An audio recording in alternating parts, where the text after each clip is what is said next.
Hi, everybody. Welcome to a fascinating new episode of Ask Haviv Anything. This one is really extraordinary.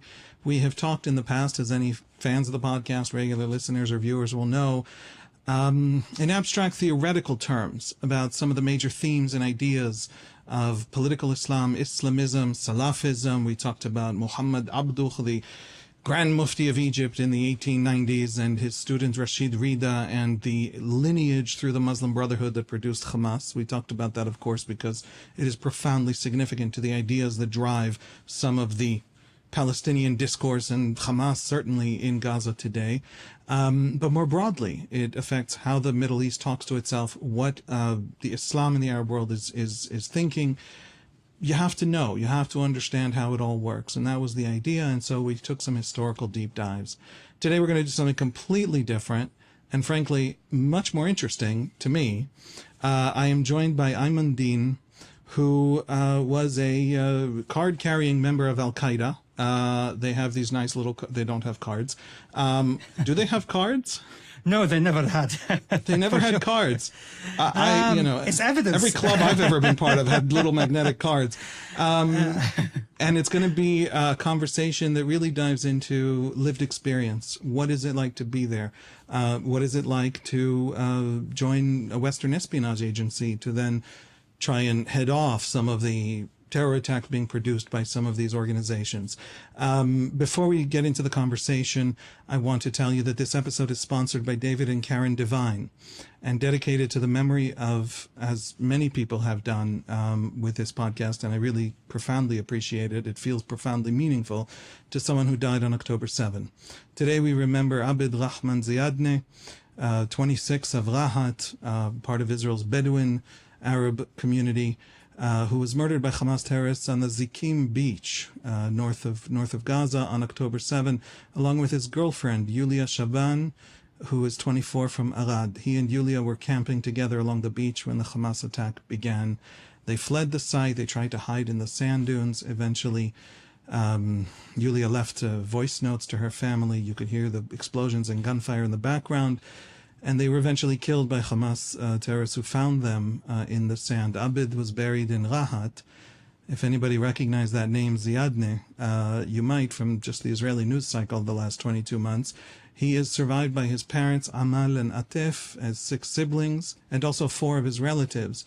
Bilal, Aisha, Yusuf, and Hamza were kidnapped that day and taken captive in Gaza. Bilal and Aisha, 18 and 17, when they were taken by Hamas, were freed in the November 2023 hostage release ceasefire deal. Father Yusuf, 53, and brother Hamza, 22, were killed by Hamas, and their bodies were recovered in January. So, thank you for that dedication. I think that was a very important way to start an episode. Aimen, hello. Hi.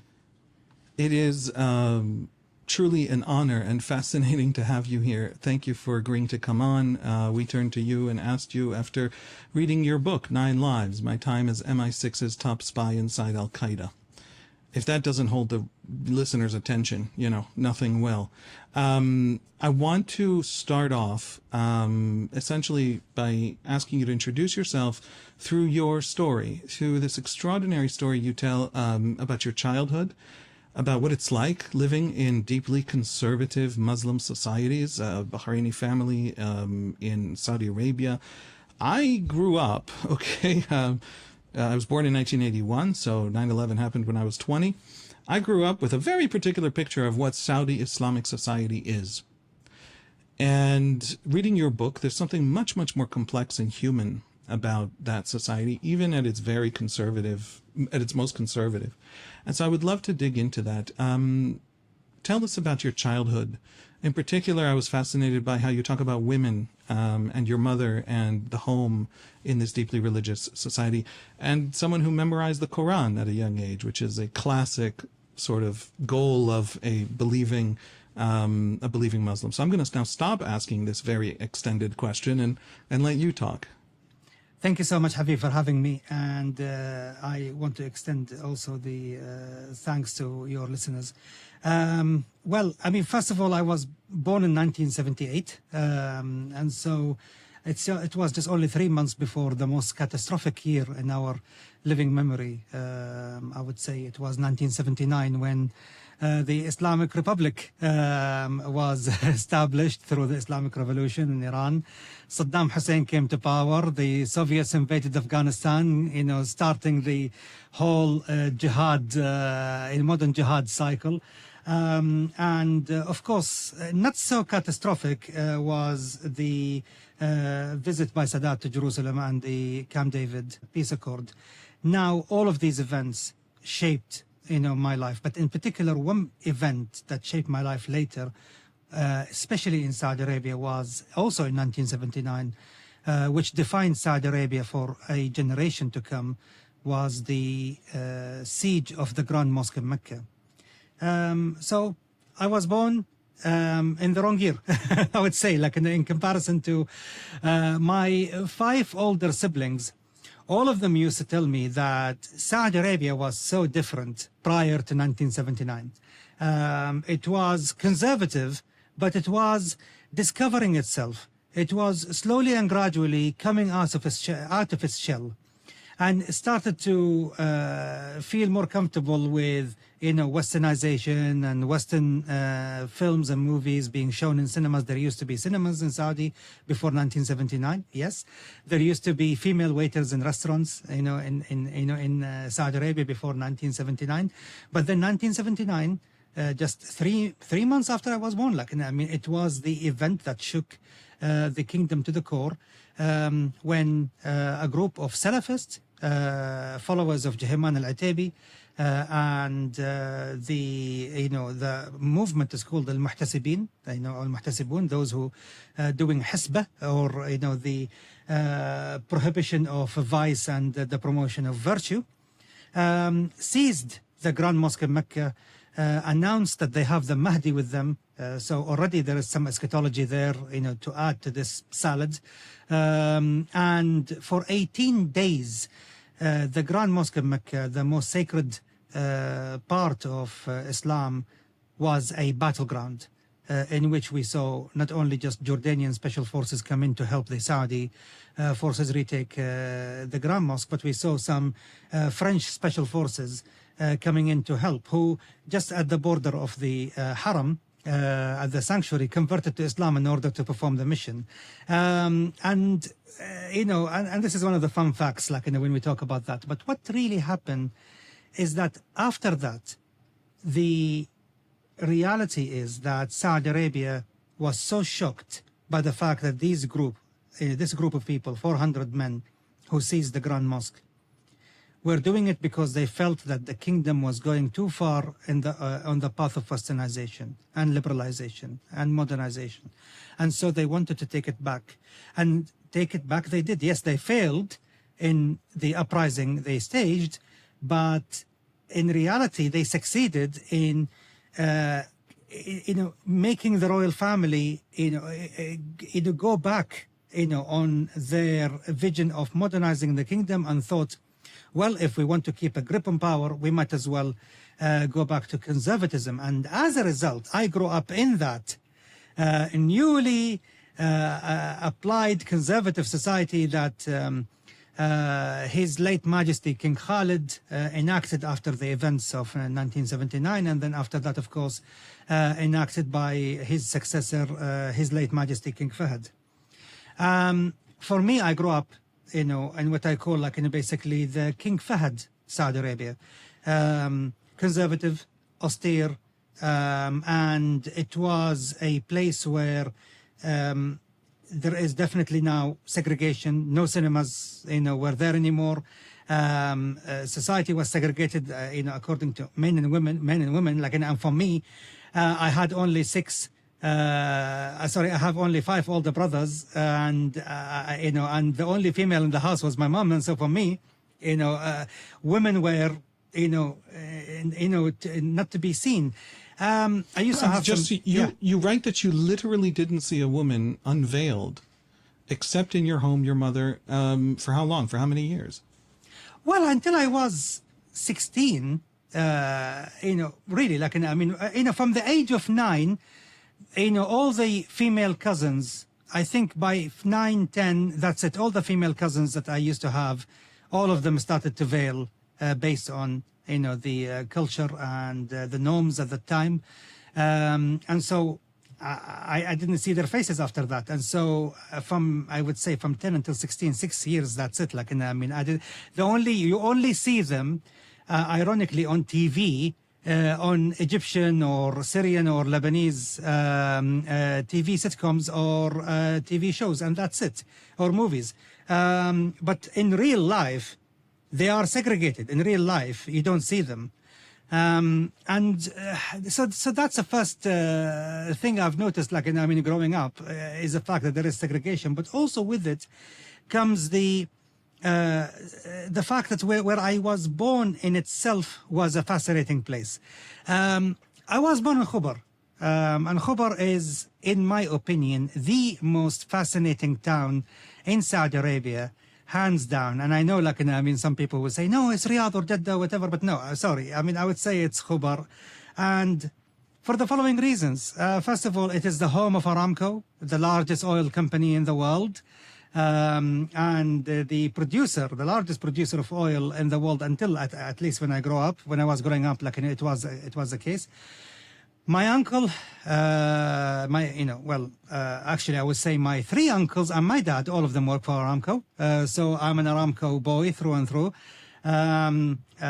Almost I have currently 29 members of the current extended family, cousins and second cousins who currently work for Aramco. And some of them are 3rd and 4th generation Aramco. So you can say, like, that, almost if I ever, like, basically were to have my blood taken, forget the metallic, smell, you might as well smell the the oil out of it. It's all oil in there, right? Exactly. What does that mean? It means basically that we were, more accustomed to seeing Americans, Brits, Dutch, Scots, so usually, like, we used to see Australians, like, so we were more accustomed to see foreigners than other parts of Saudi Arabia. So that was one thing that made the inhabitants of that town, like, more curious about the world than the rest of Saudi Arabia. That's one thing. And the second thing also is the fact that we were having access, and actually I remember this, like, all the other parts of Saudi Arabia used to hate us for this, but we used to have access to more TV stations than the rest of Saudi Arabia. So because we were Khobar, so we had access to Kuwait TV, Qatar TV, Bahrain TV, which were, and Abu Dhabi TV, Dubai TV, which was far more liberal, than, Saudi TV. So the rest of Saudi regions were strictly Channel 1, Channel 2, that's it. For me, however, and my compatriot, it was... Yeah, go ahead. It's because of the foreigners. It's because Khobar also has a big Shia population. It's more diverse. It's an international commercial center because of the oil, right? So is that why that you can't restrict TV in a hotel of a commercial, of an international? No, because center? It was analog. It was analog, and we were geographically next to these countries. Pure geography. It's pure geography that we were next door to Kuwait, next door to Bahrain, next door to Qatar, next door to Abu Dhabi and Dubai. And so our analog TV at the time, like, used to catch all of these channels. And as you touched on it already, roughly about, at that time, it used to be 40% of the population of the eastern province, were Shia. Now I think it has been reduced with significant migration from other parts of the country to 25%. But at that time, it used to be 40% Shia, the population there. And growing up, it's the 80s. It's a war between the Shia Islamic Republic in Iran, led by Khomeini, and the Sunni-led, Iraq, led by Saddam Hussein, and 8 years war between the two sides. And of course, in the school, we used to taunt each other. The Sunni boys used to support Saddam, and the Shia boys used to support Khomeini. Whenever the Iranians used to make a significant gains in the war, they used to taunt us about it, even though we were kids. We were 7 and 8 and 9, but we understood all of these things because the fact that we were growing up. It's the equivalent of growing up in in Belfast, where you have, the Catholics and the Protestants like taunting each other. It's the same thing here, except our schools were mixed. And that led to even more taunts between the two sides. We were studying next to each other, but I can tell you, we were, absolutely, gulfs apart in terms of our political leanings and who do we support and, how do we see the future. How did that, how did that work? In the Middle East, generally, different religious groups, different minorities often, and this is an inheritance of the Ottomans, and this is true in Israel, it's true in Lebanon, it's true in Syria, have their own schools, their own school systems, their own ideologies, they can have their own court systems and their own religious worlds. Sunni and Shia studied together in a school that also, because it's Saudi Arabia, taught Islam. What Islam did they learn? How did a school unite Sunni and Shia and teach Islam in Saudi Arabia in the 1990s? Well, it didn't unite them. It's just basically, this is the curriculum. The curriculum is based on Salafi Islam, according to the teachings of Sheikh Muhammad bin Abdul Wahhab. You memorize the Book of Tawheed, which is his main, pamphlet. Let's put it, his manifesto, if we can put it this way. And all the Shia kids just had to do that? And memorize it and have to pass the exam in it. And we used to rub their noses in it, actually. We used to enjoy it.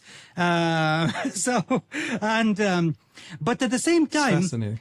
Yeah, but at the same time, we used to see immediately the difference, even among Shia themselves. We used to see that the Shia of Al-Ahsa region, the oasis of Al-Ahsa, were far more tolerant and lenient and, open-minded and easy with us, because they used to follow Najaf rather than Qum in Iran, while the Shia of Qatif and Sihat and Safwa and all of these places, which is on the coast rather than the coastal Shia, rather than the oasis Shia, they used to follow Qum. And as a result, they were more loyal to Iran and they were more hardliner with us. It's just fascinating that the fact that they had to learn by heart the writings of Muhammad bin Abdul Wahhab and have to pass the exams. They had no separate schools whatsoever. They had separate courts. They are called the Ja'fari courts, but that's the only separate thing they have. But apart from that, all the schools were united in teaching the Saudi curriculum at the time, which included the essential writings of Muhammad bin Abdul Wahhab. That's fascinating. Regular listeners will remember we had a conversation with Hussein Abdul Hussein, who is Shia Arab from Iraq, who really feels that the Iranian version of revolutionary Shiism of Khomeini and then Khamenei overwhelmed the much more moderate Arab Shiism that he wants to bring back and hopes Iran's Shiism is in collapse because of the latest war with Israel, etc. So it's interesting hearing another signal of that kind of divide that's very deep and very serious in your experience. Let me push forward a little bit in your life. You are now a teenager. It is now the early 90s, and you read the writings of a gentleman named Sayyid Qutb and decide to join the Jihad. Can you tell us that story? Well, for whatever reason, 1991 was not exactly the best year of my life. First of all, our town was targeted by more than 100 ballistic missiles by Saddam Hussein during the January and February of 1991. From February until May of 1991, we had the Black Winter when Saddam blew up all the 700 oil wells in Kuwait, and the and the wind, which were southwards, brought all the smoke and gave us a 3 months of black cloud winter where the day was night, and then by May it was over, but then by August my mother passed away. Brain aneurysm. She was only 49 at the time. I was 12. So for me, it was, of course, basically a time when I was absolutely still trying to find myself. I just finished memorizing the Quran, a month before she passed away. So she was so happy about it. And can we yeah. just stop on that one. In the book, you talk about, first of all, her influence over you. We just talked about you not seeing any woman's face for those at that 6-year age group. Your mother being the only female really presence in the home. She was a big inspiration also for your for your religious learning, for your scholarship. She was very proud of you for being, a clever kid who loved to read, who was very bookish. What is involved in a 12-year-old learning to memorize the Quran? This is a very old Muslim tradition, ideal even, I would say. By the way, it's similar to Judaism in the Middle Ages, where the learning, and in the Talmudic period, where the learning of the memorization itself was a separate function and was considered tremendously honorable, and young people aspired to it.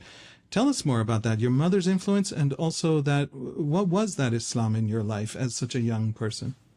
I think for my mother, she thought that, okay, my two oldest siblings, were going to become chemical engineers, and the third joined them as well on this journey. So from her point of view, if I showed already an aptitude towards religious learning, and I was very curious about religion since I was young, since at least 9, when I started to show serious curiosity about it, and I started going to join an Islamic awareness circle in a mosque, and it was a Salafist one, of course. So for her, she encouraged it. She thought, okay, I want, someone who is a hafiz of the Quran, in my house. It's a blessing. And she encouraged it. And from my point of view, I saw Islam, as not just more than a set of rituals or set of beliefs also, but also I saw it as a story. There is a historical narrative to it. There is a story. Of course, at the beginning, the story was extremely rosy and beautiful and flawless. Of course, that view started to change, with time as someone, as I started to grow up. But at that time, it was a story, and which point me to a child who doesn't like stories. It's not so different from the yeshiva, basically in Israeli society, where Jewish kids go and learn the Torah and devote themselves to the Torah. It's the same thing here, basically. It's a devotion towards learning Islam and Islamic faith. With its all entirety, it's from the creed, from the jurisprudence, from the point of the recitation of the Quran itself, from the interpretation of the text, and slowly, gradually understanding of the history, the narrative, the story. Again, we come back to the story. So my mother passed away, and I remember that caused me incredible grief, in a way I can't even find the words to describe it. And I remember in a month or two after that, I remember I went to one of my teachers in the school who I admired so much, and I asked him the question. I said, I'm finding it extremely difficult, to come to terms with this and with grief, and so he told me that you already finished memorizing the Quran, and most of the books of interpretation you're reading are ancient ones, like Ibn Kathir and Al-Qutb and Al-Tabari and Al-Alusi and all of these, ancient ones. Why don't you read it through the prism of a literary, philosophical, but also personal journey, of a man who went through considerable amount of grief and wrote the interpretation of the Quran according to that grief. So from his point of view, since he said that this author wrote all of this interpretation of the Quran through the prism and perspective of grief, 9 years in prison, you might as well read it. And I said, who? And he said, come on, you should have guessed it by now. It's fi dhilal al-Quran, in the shades of the Quran, for Sayyid Qutb. So I thought, well, we have it at home. It was a kind of a required reading. And I started then reading, and I can tell you that despite everything I think of Sayyid Qutb right now, and I have so many things to say about him and his negative impact, on the Muslim world right now, but man, he could write and write so deep, and he could touch your heart directly, because you can tell that he went through these years of mistreatment and torture and violations in prison, 9 years in Nasser's prisons in the 1950s and 60s, they were no picnic. And so you can tell that through the prism of pain and grief, he was transforming the verses of the Quran that he was interpreting, while he was interpreting them from a revolutionary point of view, infecting them with socialist, revolutionary flavor.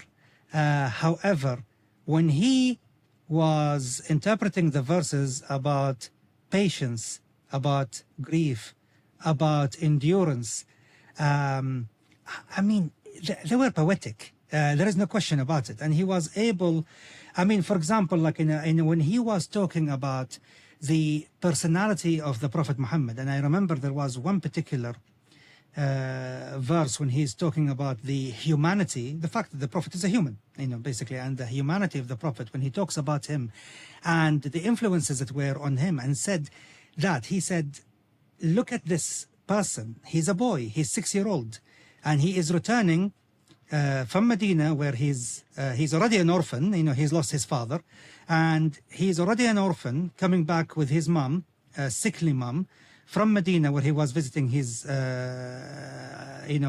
uncles from his mother's side there, coming back to Mecca, but because his mother was taken ill, the caravan left her and him, alone, until the next caravan come and pick them when she feels better. But hours after the caravan leave, she died. And he is talking about this, 6-year-old boy stranded in the desert, with a dead mother. And then he is talking about the grief, how he dealt with it, and the fact that how could he have imagined that he, as a 6-year-old boy, stranded in a desert with the dead body of his mom and doesn't know what to do with it until the next caravan came and helped him with the burial, and then it took him back to Mecca to his grandfather. How could he have imagined that he would change the world in a way that he would have never dreamed of? And so he was saying that the lowest point of grief is your start to a much, much higher journey towards changing not yourself, but changing possibly the world. And I remember I'm reading this and I'm shaking. I'm thinking that, why am I grieving even when the Prophet's grief was far greater than mine, and then I, should learn from this rather than basically be buried deep in mine. And this is when this idea of changing the world, being part of history, not being a spectator on the side, and also the caravan, the idea of a desert, joining the caravan, which also was a title of a book by Abdullah Azzam, the godfather of the Jihad in Afghanistan, which was available everywhere in Saudi Arabia at the time. Join the caravan. And, and it was one of the things that resonated with me. And so this is what prepared me for the fact that once there was the path open to go to join the jihad in Bosnia, I just took it without even thinking twice about it. You read Sayyid Qutb for a few years, from when you're 12 and your mother dies until you're 16 at Mecca reading it. And then you make this decision and you go off. You're not even 18 yet. You're 16 when you go off to the jihad in Bosnia. What did jihad mean to you? What were you hoping to accomplish there? What specifically, this little boy, lonely and adrift, but also deeply learned already for a 12-year-old, certainly in Islam, finds in the story of the Prophet himself, no less, this deep identification. That is powerful. That is enormous. But a 16-year-old getting up and going off to Bosnia to fight, in jihad, that's a leap. Tell us about that leap. Well, I mean, this is exactly what Sayyid Qutb said when he said that our words are just nothing but candles that will remain unlit unless if we are willing to die, and actually we die, for the sake of these words, then they are lit and they will shine, the path forward for those who, will follow our path. And I think for me at that time, the Bosnian, conflict was on our screens every day, and of course, it was resonating because for us, we see for the first time we hear about them even. We have the Bosnian Muslims, they are, blue and green-eyed, blonde and brown-haired Muslims, but they are killed because their names were Ahmed and Mehmet and Mirsad and Mustafa and all of that. It didn't matter that they were genetically Serbs who just converted to Islam, 500 years ago. This is one of the reasons why when mass graves are found, and still to this day they are found between now and then, they have difficulty finding out if they are Serbs or Bosnians because they have the same DNA, sadly. Sadly, just shows you, the fact that it was purely on religious rather than racial, background. And so for us, and for me, when I was growing up, I felt that that made me, identify more with my faith rather than my nation state, rather than the, that the environment around me. I started feeling that Sayyid Qutb call towards the Ummah and the kingdom of God on earth, as he used to call it all the time. Basically, how do we bring it about? We bring it about by actually practicing what is lost for generations, which is the obligation of jihad. So I just finished that Umrah, that in a religious journey in Mecca, and when I came back, I was told that my friend, a childhood friend, and someone who was 3 years older than mine, because most of my friends at the time were either 3 or 4 or 5 years older than mine. Unfortunately, that's a reality when you are a nerd, and most of your, age peers are not exactly catching up with you. So I have no idea what you're talking about. That was never my experience. I'm sure it was yours. I'm sure it was yours too. And so I went to his house to say goodbye because I knew he was going to off to Bosnia. But in these 10 minutes, I'm walking to his house. I decided I want to go with him because I felt that I was ready. I didn't know it. And until I saw, it's like you see this light at the end of the tunnel and you think, I'm going to follow it. So when I knocked on his door, and I said, I heard that you're going with 2 others. And so I'm sure, there is a room for someone else. And he said, oh, someone else was going. I said to him, you idiot, I'm not talking about someone else. I'm talking about me joining you. And he said, come on, you're just only 16. I just turned 16, literally. And I remember the question he asked me, which changed his mind and changed my life.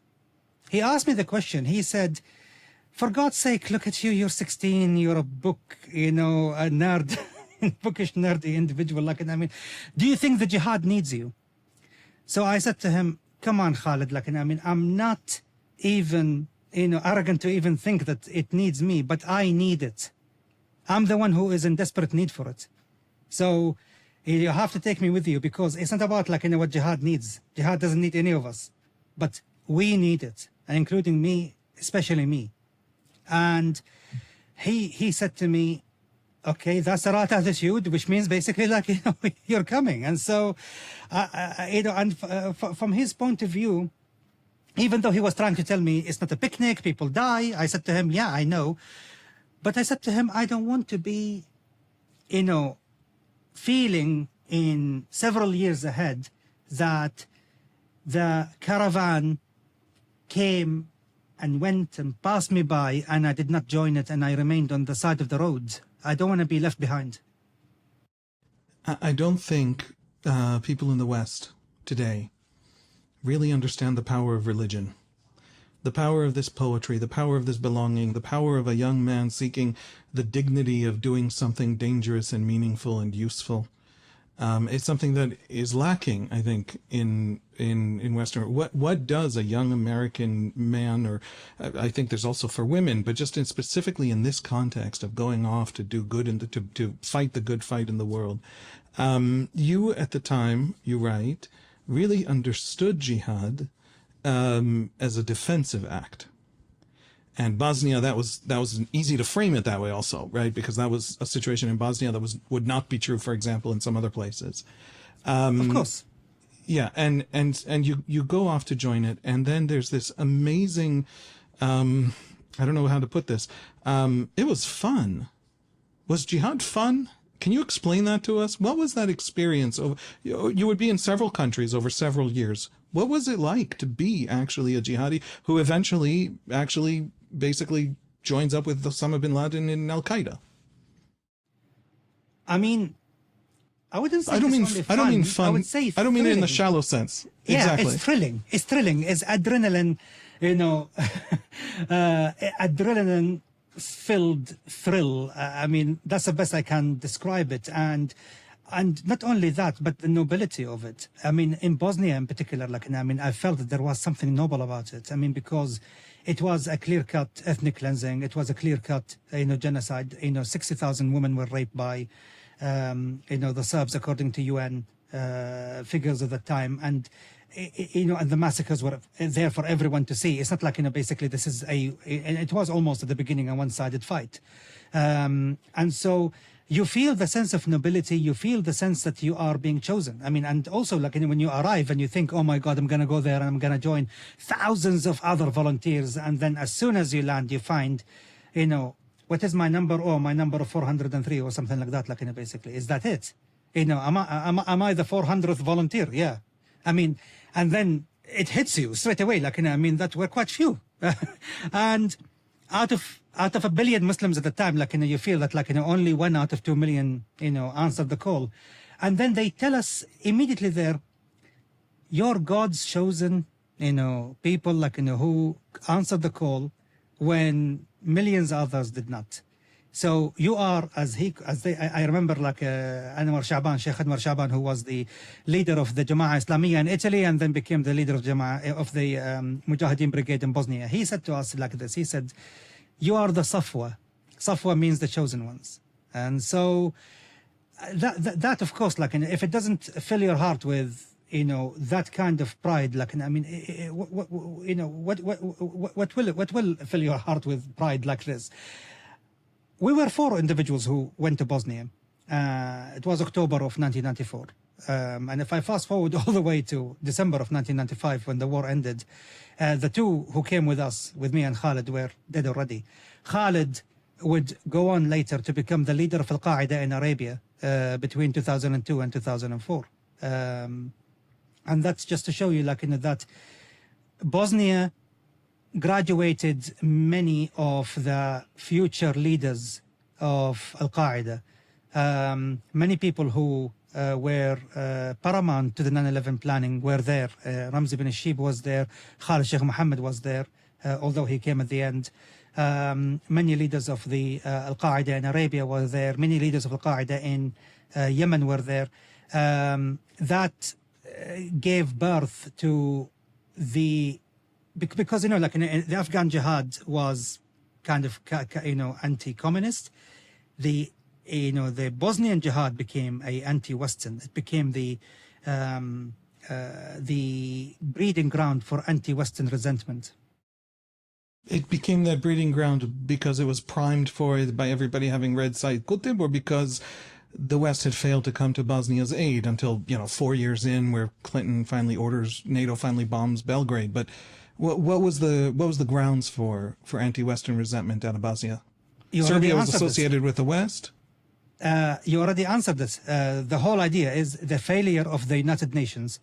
And unfortunately, the United Nations forces there, especially like Spanish and British and Canadian forces, like we're not exactly behaving the best, like ever, like and this is and the reality is that they were useless. I mean, the UN did not stand for the United Nations; it stood for the useless nations, and that sense of failure, like I mean, do they want the war to continue like this? And so I think by the end of it, the resentment grew and grew as it that they only intervened when the Bosnians were finally able to turn the table and start gaining and recovering territories from the Serbs.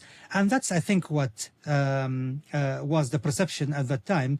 And of course, when the Dayton Accord happened, and by I still remember that day, December 14 of 1995, when we finally had the the peace treaty signed. One of the conditions is that we, as the foreign fighter contingency there, were there, like we have to leave, and so we decided, what, we leave. And I remember when I left, I already spent about 14 months there. And I remember that when I arrived in Istanbul, several days after, and I was looking at the mirror. I just turned 17, and I remember and I was looking at the mirror in the hotel room, and I was thinking, I feel like I have aged 14 years because of everything that we have seen, throughout this conflict. And I think that is a common thing among many people who were participants in the horrors of war and conflict all over the world. So we're now at the end of 1995. Take us to 1998. That the next 3 years in which I think it's fair to say, climbed the ranks, certainly of Al-Qaeda. And then in 1998, there's the great pivot where you're recruited by MI6, and you choose to be recruited by MI6 because you've seen some things that trouble you. This defensive jihad is something else by then. So just walk us through that history, and then that pivot is fascinating to me. I think I want to talk about when did someone who got so much out of this world suddenly come to believe that this world is actually bad or a problem or deeply flawed in some way? I think my problem is that I'm annoyingly inquisitive. And still to this day, which means basically I managed to offend everyone equally. And because of that, I always ask questions. I never shy away from asking questions. It all started really, near the end of our time in Bosnia, when Khalid Sheikh Mohammed, who would become later known as the mastermind of 9/11, he spoke eloquently and elegantly about going to Afghanistan and joining the camps there that were reopening in order to graduate a new breed of jihadists. And so I listened to what he has to say. He gave me a piece of paper with a number on it, a man called Abu Zubaydah, who would later, of course, who currently serving time in Guantanamo. And he told me, whenever you feel that you are ready to join us there, just dial this number, tell them it's from me, and they will pick you up. However, I wanted to go to Chechnya at that time, and so I went to Azerbaijan. I spent 5 months there as I will call it an office jihadist. I was there as a part of a team of 5 people only, doing the logistics and helping diverting a lot of the funds that were coming from Muslim private donors from around the world towards the Chechen refugees, and we were diverting it, of course, towards the Chechen jihadists led by Ibn Khattab at that time. And so I remember we used to joke about it, that 2,000 people inside Chechnya, the whole brigade inside Chechnya, who were fighting the Russians and giving the Russians the hardest time possible between 95 and 96. So we were saying that, ironically, if the Russians were to send just a team of Alpha or Amun, team into this villa we were in Baku, in Azerbaijan, and shoot us, there were only 5 of us, and we were unarmed. They will win the war. Because 3 times a week we were sending trucks full of equipments and cash and fuel and medicine and equipments and electronics, everything they need to survive. So these 2,000 people couldn't have continued the fight without us 5 people there. And this is where I learned the power of finance, and the power that follow the money. Amazingly, these 5 months I spent in Baku would have a incredible effect, or incredible footprint on me becoming a banker in later years. But that's something else. But I still, you got to get your training, your professional training somewhere. Exactly. So So after that, the war in Chechnya ended. I realized, that, okay, what am I going to do here? And so I went to Afghanistan. I followed what Khalid Sheikh Mohammed wanted me to do. I joined a camp, and then through many twists and turns. I don't want to talk about the Philippines. That's another story. It will take us hours to recall it. But then August 97, I was in Afghanistan, and by complete coincidence, I met with the head of Bin Laden's bodyguard, Hamza al-Ghamdi. I just returned from the Philippines, spending 8 months there. He was fascinated about what's happening there in Mindanao.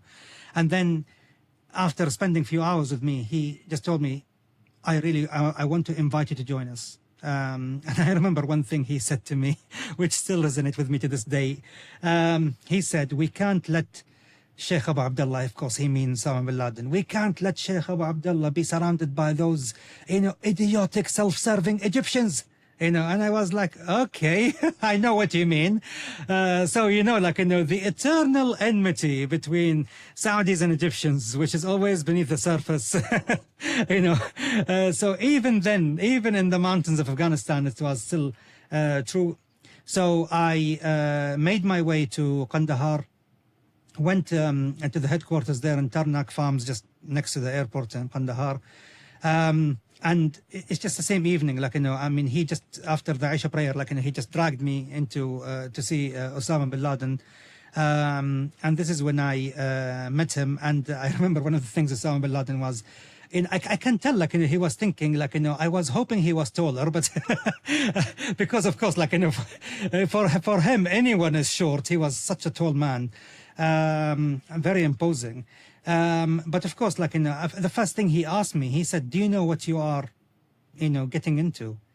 And honestly, after everything that Hamza al-Ghamdi told me, in the long walk I had with him in Jalalabad when he was trying to convince me to join, I felt I knew what I was going into. I said yes. And then, after that, of course, he extended his hand, I extended mine, and I shook his hand, and then I recited the oath of allegiance, that I will, I give him my oath of allegiance, in hardship and in good times, in bad times, I fight alongside whoever he fights, and I make peace with whoever he makes peace with, and that God is my witness. That's it. It's the bay'at al-harb. It's the allegiance of war. And my understanding is that we are going to, our aim and goal is to expel the American forces out of the Arabian Peninsula. That's our aim and goal.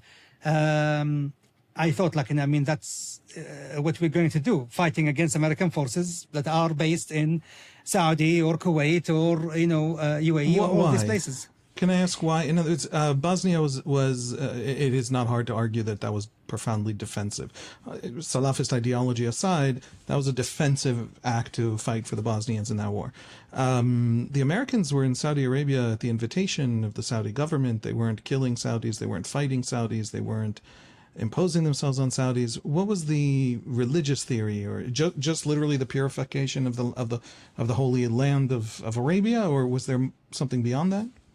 There were three justifications. The first thing, defensive, from the point of view that these forces are there to implement a unjust siege against according to bin Laden, our Iraqi brothers and sisters who were dying in their tens of thousands from malnutrition, especially when we talk about children. Of course, that was exaggerated. There was a lot of exaggeration, of the effect of the sanctions on Saddam's regime, but that's how it was framed.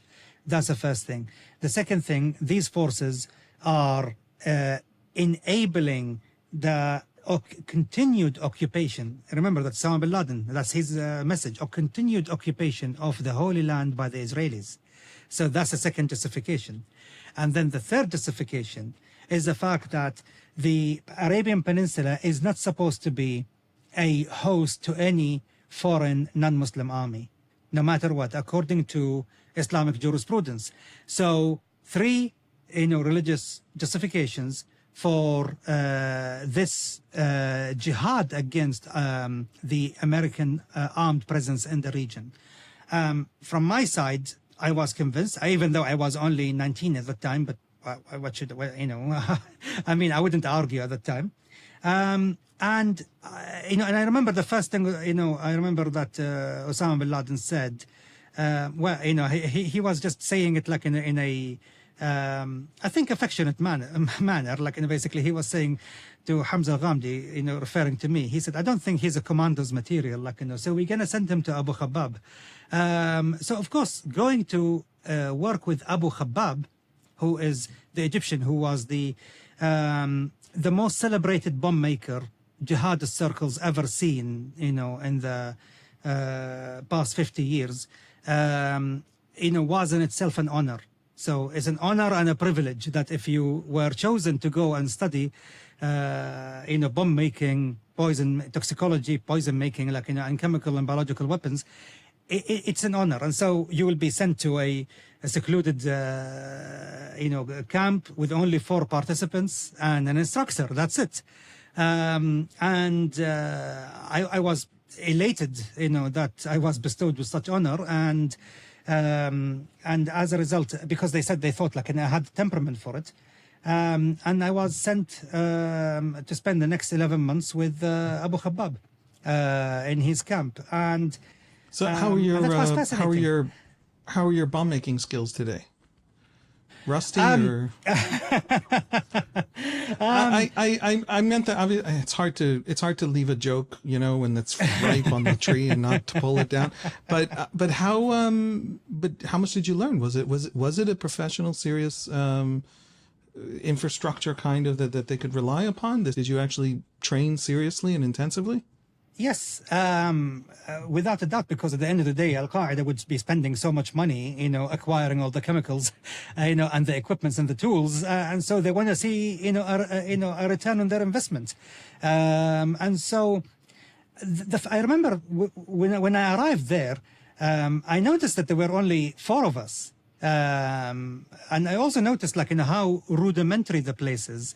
It's only, we are on a slope of a mountain, 3 really rooms made of mud, huts, basically. And I was thinking all these chemicals stored in this, way. If, I used to joke later, in life, I said, if a British health and safety inspector were to go there and look at the, state of the place, they will have a heart attack.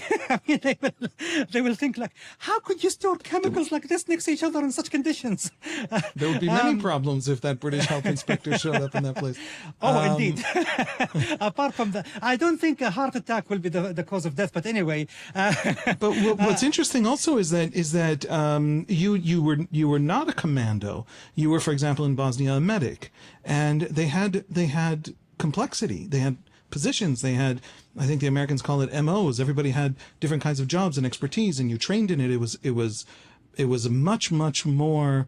When I was in the IDF, in basic training, I got yelled at a lot by a sergeant, and that sergeant, when you were running, without not properly or forgot something in the tent while you were supposed to have all of your equipment, the sergeant would say, "This isn't the Taliban. You got to be professional here. Yeah, this is the IDF," right? That's what they would say. The impression is that it's a kind of lackadaisical kind of showing up volunteers, a bunch of people who are just running around doing whatever they can manage, and in fact, it was much more serious, professionalized, hierarchical. There were bank accounts, there were investments, there's a lot of thinking, organizational thinking behind all of it. That's just a fascinating thing to see from the inside. And that was your experience throughout, right? Yeah, at the end of the day, we were a bunch of a bunch of militarized civilians. We were not a bunch of professional military fighting force. We were militarized civilians. That's who we were.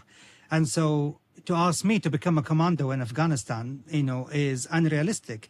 But to ask me to be, to use my, intellect to have a crash course in chemistry and to learn it, basically so quickly and, to excel in it within, let's say 11 months period, that was expected. So they knew how to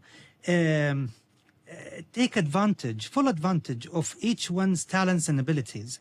So they are not wasted, because there is no point of, for example, they were telling me, we're not going to select you for suicide bombings. Oh, no, basically, you will be the one who making the vest. You will be the one who making the vehicles. We need, one like you for every 100 suicide bombers in the future. And so that's the idea. That's what they wanted. Right. Yeah, because at the end of the day, suicide bombers are expendable. They are low IQ. However, you happen to be high IQ. It's a waste to send you, to somewhere to die. Right. Because the person who will replace you making the next bombs will make poorer bombs, presumably. So this is actually the best use of resources for the organization. So In 1998, you arrive in Qatar, you're arrested, and you make a choice. And you have several choices to make. You make the choice actually to join MI6, to become their undercover guy in Al-Qaeda. Why? Why? How could a kid who literally... You tell this story, I mean, so much of what and who you are and how you understand your role in the world and all the things that you draw dignity from are invested in this world. And you turn on this world. And you turn on this world in a way that is, you become loyal to MI6 going after Al-Qaeda. Something happens. And tell us that. What was that? You see, August 1998. I wake up to the shouts and takbir, and Allahu Akbar and all of that, celebratory gunfire. And what happened? Oh, we just destroyed the largest CIA station in East Africa. What? And so then I started to learn about the attacks on the American embassies in Nairobi in Kenya and Dar es Salaam in Tanzania. And for me, I remember that I started getting the news slowly, gradually, about who did it. One of my friends actually was the one who drove the van into the U.S. embassy in Nairobi. And I've learned about the devices. I learned how many people killed at the beginning, and then how many people wounded. And then this is when I started hearing on the radio, especially Kuwait radio, which I used to listen to across the mountains coming basically to us. I heard that 224 people were killed, 12 of them Americans, the rest were just ordinary civilian Africans who were going on about their daily lives. They were in the wrong place at the wrong time. But because the 800-kilogram bomb was filled with thousands of shrapnels and nails, it caused 5,000 wounded. It actually wounded 5,000 people. 150 of them were blinded for life. And I remember that, first of all, after the first 48 hours of trying to process what was happening and thinking, wow, that was great, into thinking, oh dear. Because several things hit me at once. First, this is not attacking American forces in Saudi Arabia. This is attacking, mostly Africans who have nothing to do with whatever, whatever beef we have with the Americans in Africa. And in addition, what hit me even more was the fact that they are preparing me to build these devices in the future for similar atrocities. You see, until then, when I joined Al-Qaeda, not a single atrocity was committed by them at that time. Nothing was committed. So I joined them fresh. They are just fresh, coming out of Sudan. They haven't done anything like this. And so it was their first ever attack and introduction to the world.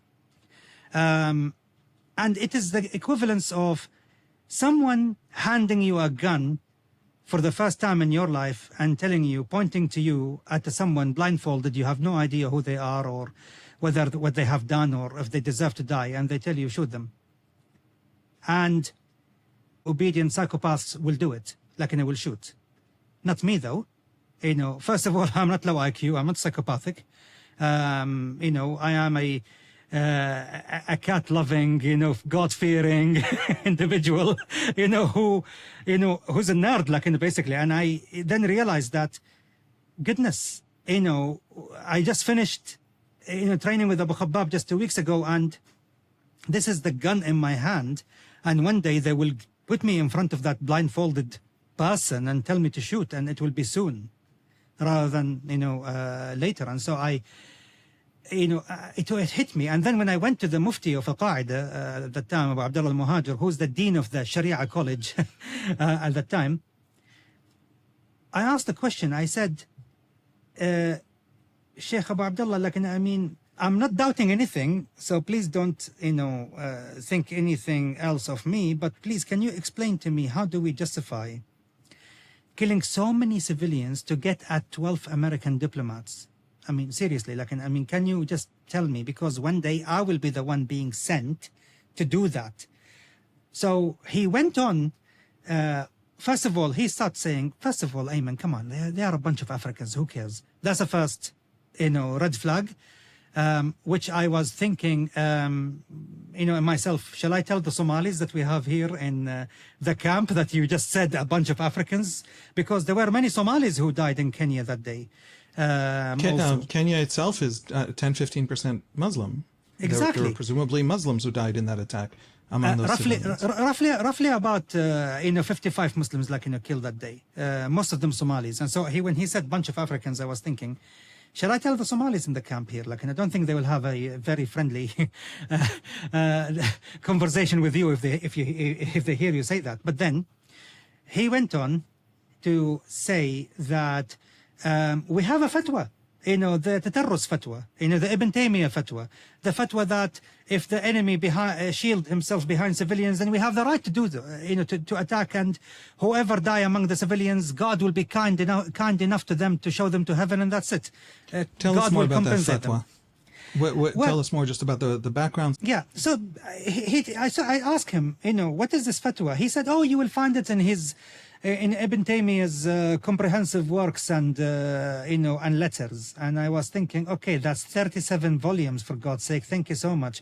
But you see, 2 weeks later, I never forgot, I was by complete coincidence in the Al-Qaeda's major headquarters in Kabul, and they have the biggest library there. It's my favorite place at the time there in Afghanistan. I used to love that library. So I went there, I found it. The last 2 volumes of this 37 is actually the indices, and so I went into the indices, I looked for it, the terrorists, human shield, found it in the 28th volume, opened it, and I found that it is a repetition of older fatwas from the Mongol times.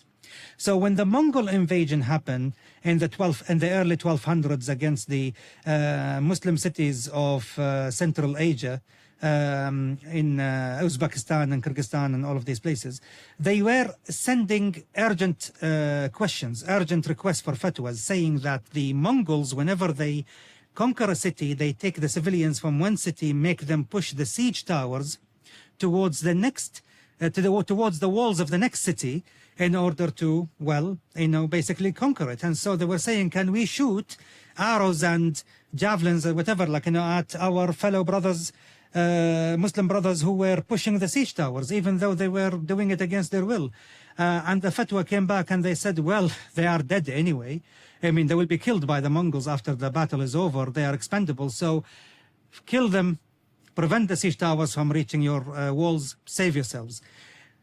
And I was reading this and I'm thinking, that's not what happened in Kenya or that's in not what happened Tanzania. In Kenya. Yes, I mean, I don't see the Americans pushing siege towers towards Mecca and Medina. It was really Ibn Taymiyyah here, poor Ibn Taymiyyah, everyone lying, basically, and interpreting, his writings the wrong way.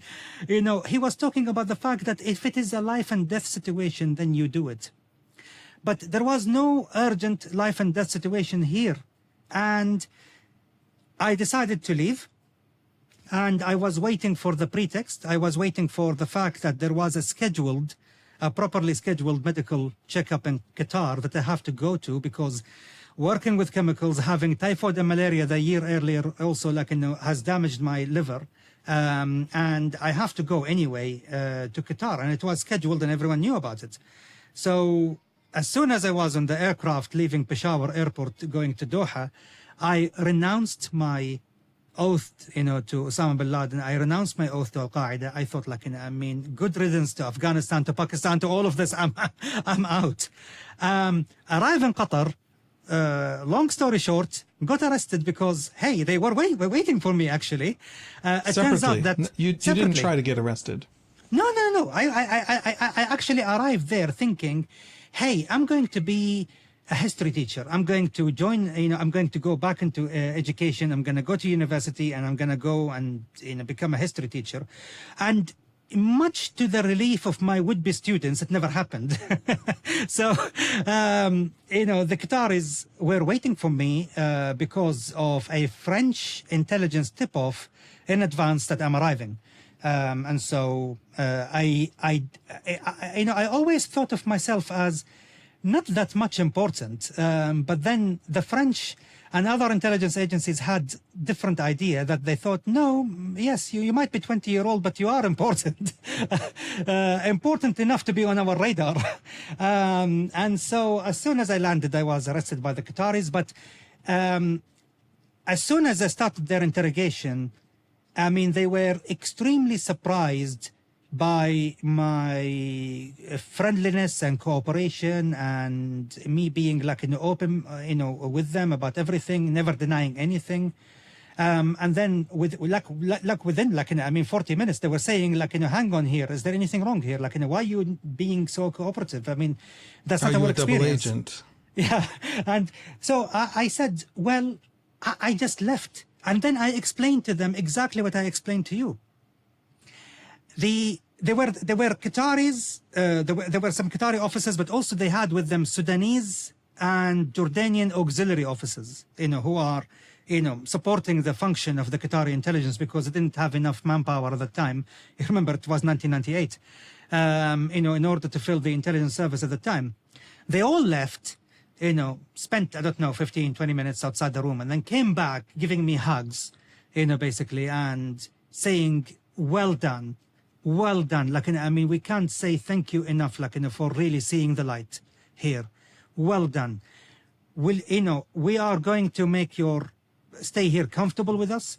We will bring your meals from the Sheraton Hotel next door. Like, and we will make sure, like, you know, you're absolutely comfortable. What do you need? I said, as long as you give me a bunch of books, I'll be fine. I mean, for entertainment, like, and I need to read to pass the time. And of course, I was doing the debriefings with them. And so, you know, and after 9 days of debriefings, through which I alerted them to an impending attack in Yemen and things happening there, and they then told me the truth that, look, nothing will make us happier. I remember the Minister of Interior at the time met me. He said, like, nothing will make me happier than to keep you in Qatar here, and especially with me next door. Like, I mean, just to ask you all the questions I need. But here in Qatar, you'll be running into your friends on daily basis. You know, it's a 250,000 population in this city. You will be meeting your friends on daily basis, you know, in the mosque, in the supermarket, everywhere. It's not safe for you here. So you need to be adopted, let's put it this way, by a major agency that can protect you.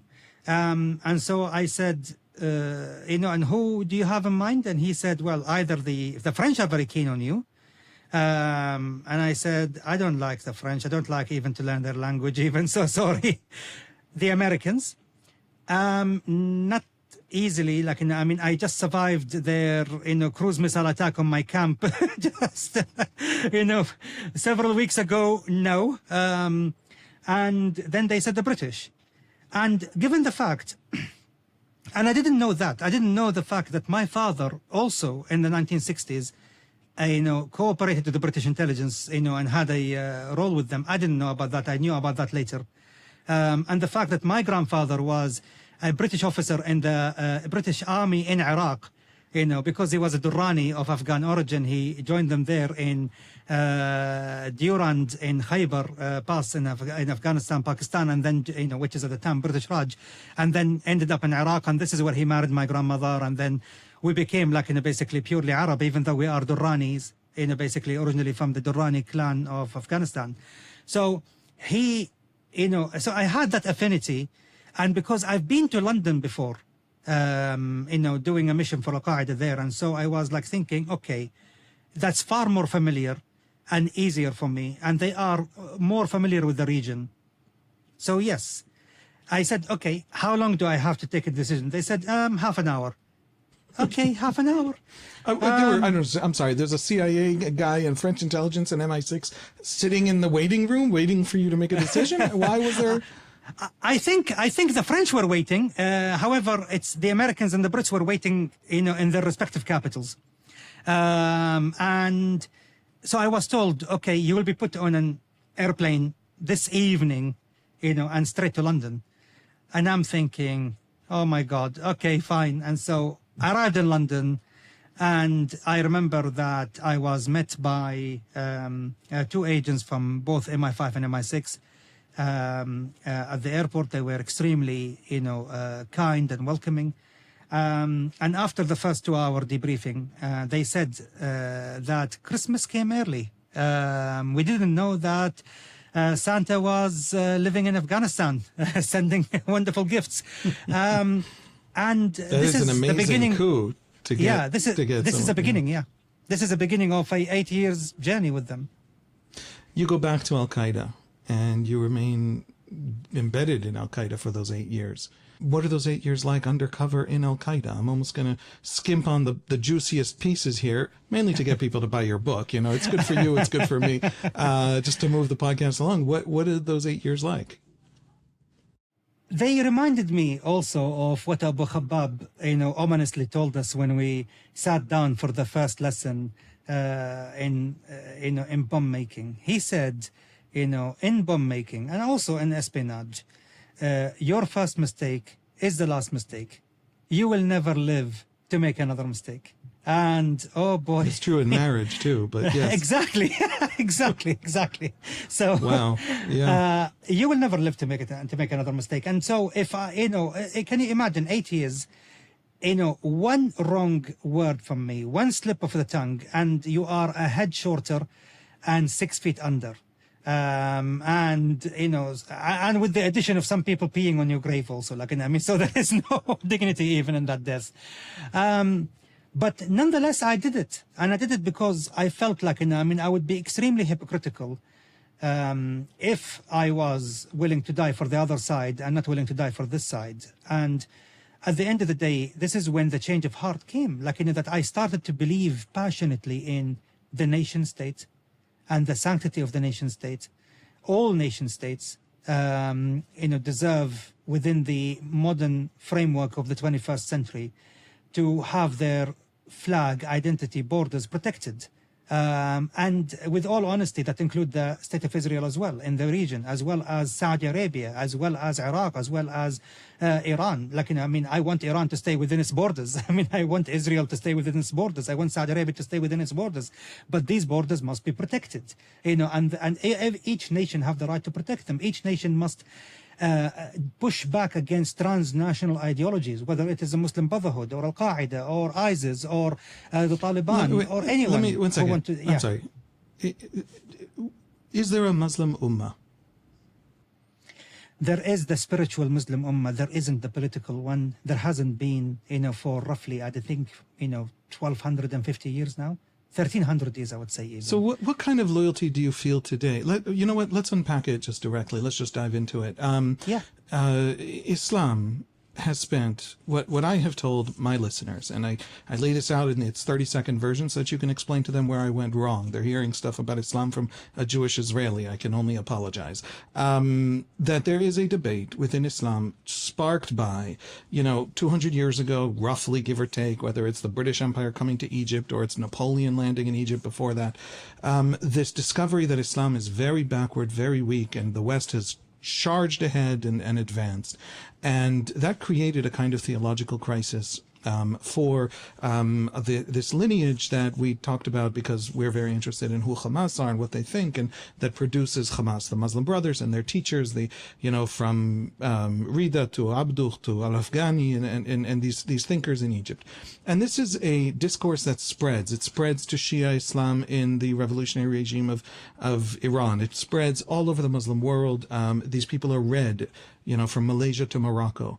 And they come to recreate an Islam that is political, that looks at pan-Islamism, the borders, the boundaries, the nation states, fail them in the collapse of Arab nationalism and pan-Arabism under Nasser and all of that stuff. So there's this deep, deep, profound idea that Hamas draws from, Al-Qaeda drew from, that there is this ummah's arising is part of Islam returning to its rightful place in history instead of this fallen place to which it had fallen in its weakness in the face of Western imperialism. tell us sort of, what's the grand historical vision that you had then of Islam? What were you trying to redeem? Is it literally just protecting Muslims in Bosnia? Or was there a larger sense of the awakening? Bin Laden's theory of the 9/11 attacks was that an American reprisal against the Muslim world would awaken and unify the Muslim world. And so there was this sense of awakening that needed to happen. You had that idea, or it was something else? Or and what do you think today? How do you understand that Muslim world? Is it just that all the transnational ideologies end up burning everything to the ground, and everything they've touched, they've destroyed, basically, whether it's Hezbollah in Lebanon, Hamas in Gaza, or the Taliban in Afghanistan? Walk us through your thinking.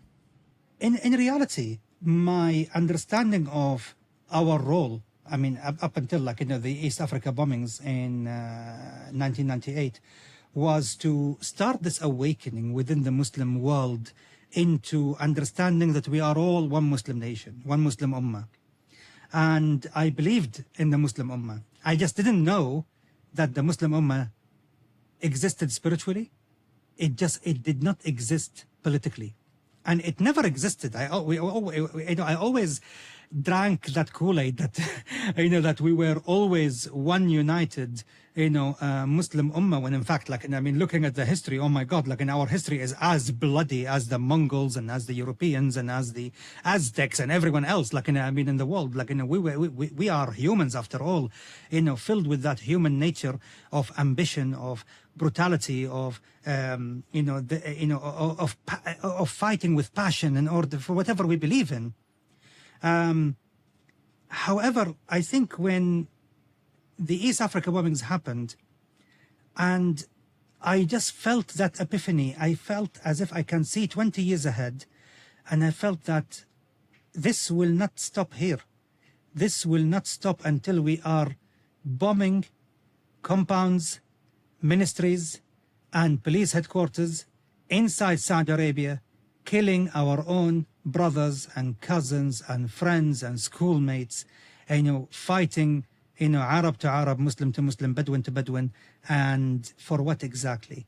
If this is what God wants, basically, okay, if I say I'm fighting against some other faith, maybe this is what God wants, but does God want really basically us, cousins and brothers killing each other, for the sake of who is right about what is the modern vision of Islam should be? This is when I remember during the first year working for MI5 and MI6, I started to read more and more about the nation state and the role of the nation state and the differences between why the Muslim ummah failed, why the Muslim world failed, I will say, largely. And then this is when I started to realize a theory of mine I started to develop and then started to champion over the past 7-8 years, that really it's not all of them failed. What failed was the secular, dictatorial, autocratic systems. Those ones that failed. The ones that succeeded. So even the ones that claimed the mantle of Islam, for example, the Ottoman Sultan. Yes. Who claimed to be a Khalif, but in fact was something else. It was very much a worldly. The last Khalifa, who had any rule over the entire Muslim world was Abu Ja'far al-Mansur, the second Abbasid Caliph. So really, we're talking about the first 4 caliphs, Rashidun, and then the 14 Umayyads, and then the 2 Abbasids, and then that's it. Andalusia broke away, then Morocco broke away, then Tunisia broke away, and then the political ummah broke up and never united ever since. And that was when? That was in the year 140 of the Hijrah, basically, which is about roughly 780 AD. Since 780, that's more than 1200 years ago. We don't have a single unified political entity. So no Ottoman emperor can say, oh, he ruled over the Muslim world. Excuse me, most of North Africa wasn't yours, and Najd wasn't yours, and Iran and Persia, and of course behind that is India, and Central Asia wasn't yours either. So at the end of the day, they ruled over more Christians than Muslims.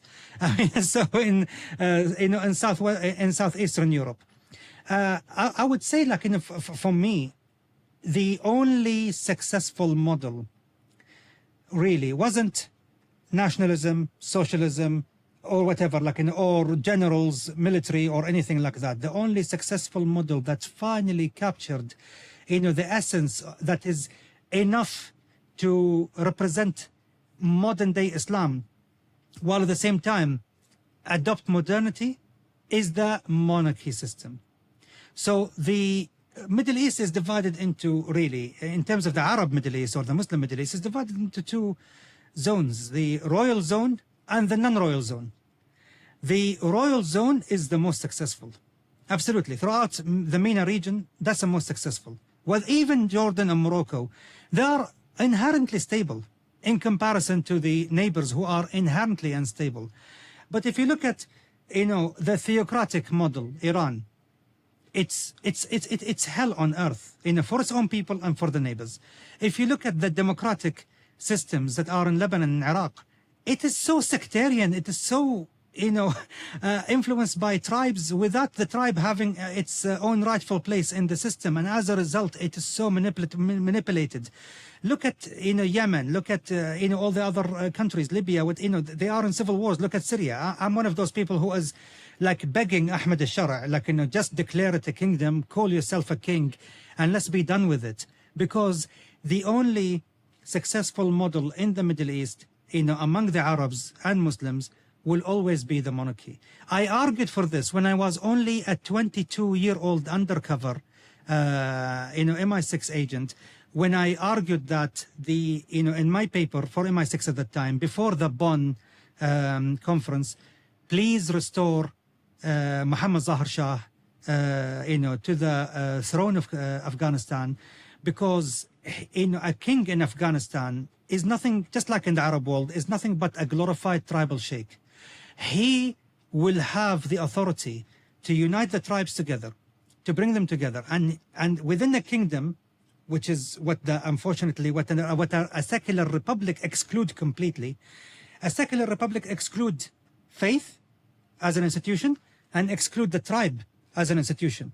But these two institutions find their way and find their place comfortably within a system of monarchy, because a monarch is a paternal, semi-religious figure who the allegiance to him is similar to the allegiance to the caliph, and is similar to how Muawiyah, the first king in Islam, ruled the Umayyad, the founder of the Umayyad dynasty, and every other dynasty since then. Legitimate, it's thousands of years, of tradition.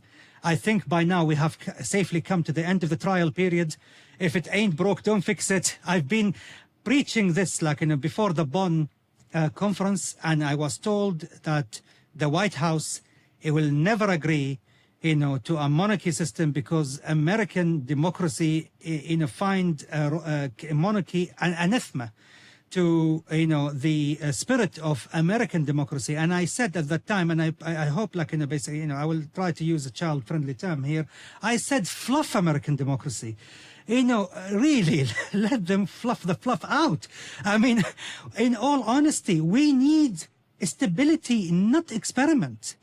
And this is when I became a totally avowed monarchist, believing that the nation state, even with its faults and shortcomings, is the best way for Islam to find its place, its rightful place as a spiritual religion, as a ritual religion, to find its place in the world and to adopt modernity. And if you don't believe me, look at Oman, look at Saudi Arabia, look at Morocco, look at the United Arab Emirates, look at Qatar, and look at Saudi Arabia of all, how it changed when there is an enlightened monarch on the throne here. And this is what I've been saying, throughout, that forget all about the ideologies. What defeats ideologies more than anything else, what cleansed the UAE of the Muslim Brotherhood was its royal families. What cleansed Oman of the Muslim Brotherhood was its royal family. And what cleansed Saudi Arabia of its jihadist, past, basically was its royal The royal family. family. The view of the Middle East held by Israeli intelligence, I mean, the PhDs in the assessment divisions of army intelligence, not necessarily the generals, but the scholars of Israeli intelligence, is a view of the Middle East that says that there are 3 or 4 axes. And one axis is the Shia led by Iran. One axis is what they call the conservative Muslims. And this is also something I've done a podcast episode about. Conservative Muslims are all the monarchies, they tell us. These are states that went through the Arab Spring unharmed, untouched. Syria collapsed, state after state collapsed. Egypt collapsed. Jordan held firm. Morocco held firm. The Saudis held firm. Bahrain had a problem, had a rebellion, but it was a Shia-Sunni issue, a lot of it instigated by Iran, and yet the Bahraini government held firm. And so wherever you have these monarchies, you have this conservative Islam. The third axis is radical Islam. The Muslim Brothers, the Salafists, whether it's Hamas, the AKP party of Erdogan. The Israelis include Qatar in there because they perceive Qatar as very much in terms of radical Islam on the other side of the, right? Now, the entirety of the Abraham Accords process is with these monarchies. And the entire, I think Sudan is the addition, but it hasn't yet signed on the dotted line, right? And then there's a fourth axis, which is, it's the Israelis like to put it, is other. It's, the Jews, the Druze, the Kurds, all these that don't fit into any of the Arab Muslim boxes easily. And we tend to fight for each other and protect each other and help each other in different ways in the Middle East. It sounds to me, I hope I'm hearing the same thing. I hope I'm not imposing on you my own view of the Middle East, but that is your essential understanding of the Middle East as someone who came from the background that you came from. In other words, the Arab Sunni world is essentially today divided into 2 camps: the radicals, the people who read Qutb or various scholars around the Wahhabis, but that version of the Wahhabis, the revolutionary, we'll call it Sunnism, and the conservatives. And navigating that civil war almost in Arab Sunni Islam is the great task of our time. Is that's the kind of thing an Israeli intelligence official might tell us today if they happen to have a PhD. Is that something that you think is an accurate view of the Middle East? What are they missing? How do you see that? I think one of the reasons why banks, energy companies, multinationals, big corporations, defense, they don't employ scholars and PhDs. They usually employ people, basically who have the similar background, like in the intelligence and the defense. And the reason is because basically, we see more of the world than people in their ivory towers. But what you portrayed is somewhat accurate, but it is still needs, to, add some meat to it. And that meat is the fact that the battle right now is between the monarchies, of the region versus the transnational ideologies. The monarchies represent the pinnacle of stable, modern nation state. And the transnational ideologies, I mean by that 3 types, which is Sunni militant Islam, whether it is Al-Qaeda, ISIS, Shabab, Taliban, all of these. You have political Sunni Islam, which is a Muslim Brotherhood. And then you have the Shia political and militant Islam, because the Shia, have their political and militant Islam merged together within the framework of the orbit of Tehran and the IRGC-related groups. They have, of course, and everything is laced with eschatology and the battle for the Mahdis. I mean, I used to say, Al-Qaeda and ISIS have their own Mahdi, and Houthis with them, and the Houthis and the Hezbollah and everyone else and the Iranians have their own Mahdi. And it's the battle of 2 Mahdis, when in fact there is no Mahdi. I mean, basically, all of these are Abbasid fabrications that found their way into the Hadith. And since then, I have now completely, disavowed the belief in the Mahdi. I don't believe in any Mahdi. I believe, all of these were fabrications, made by scholars who wanted to carry favor with the Abbasids. And so this is, I think, where we see the battle line between those who believe in the nation states, especially monarchical nation states, and those who want to bring down the nation states to establish their empires on mountains of skulls and oceans of blood. And this is where the battle lines are drawn. I am on the side of the modern nation states within Islam. I believe in the monarchies. I believe the monarchs are paternal, glorified tribal leaders who do not kill their own people. In fact, they might discipline their people, but they do not kill them. They have that paternal social contract between them and their people. Tell me, Haviv, have you ever heard about boats capsizing in the Mediterranean carrying Saudis or Emiratis or Qataris or Kuwaitis or Omanis? Of course not. And the reason is because basically these people never leave their land. They retain their population for a reason, even though they are not exactly the paragon of free speech or freedom of conscience. I'm the first one to raise my hand and say, no, they are not on the same par as, for example, let's say Europeans or even the Israelis, but, in terms of freedom of conscience, and thought. But something is magical about these, systems.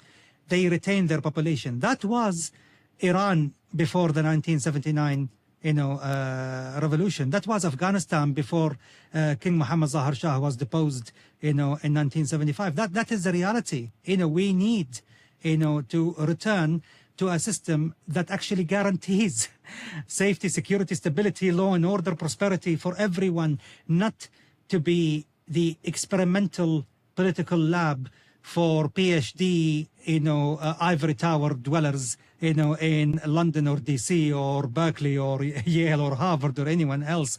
We know our region. I think you are one of our tribes. You are Bani Israel. You are one of the tribes here in the region.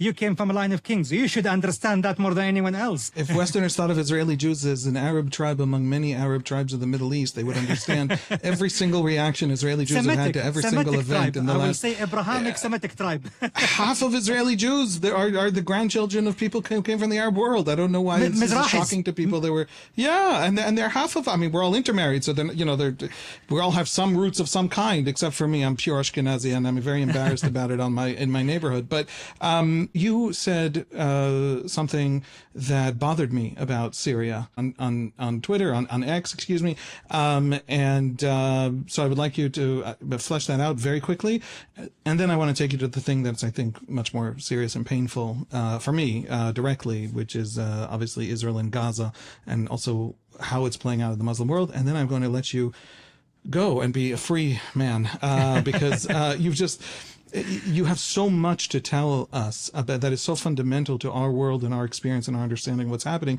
that there simply is no way for an ordinary Westerner to get it. You have argued, this question of the massacre of the Druze in Sweden came up. I have a great many Druze friends. I served in the army with Druze friends. My direct commander in my infantry platoon was a Druze officer, and I feel a deep. It's hard to say this in American English. It's very easy to say this in Hebrew, but I feel a absolutely deep camaraderie and loyalty to the Druze because they are there for us and they die for us, and we have that exact same duty to them. And then Julani, who al-Sharaa leads this group called Jabhat al-Nusra, or he led them, and they've changed their names and they've changed that, and all of this complexity. You are not opposed to Jabhat al-Nusra, which is a group that swore loyalty to Al-Qaeda. And so I would like to know why you think Julani is not what I would say just a sort of ordinary Westerner might want to think of him as Al-Qaeda in that caricature of Al-Qaeda that we might have.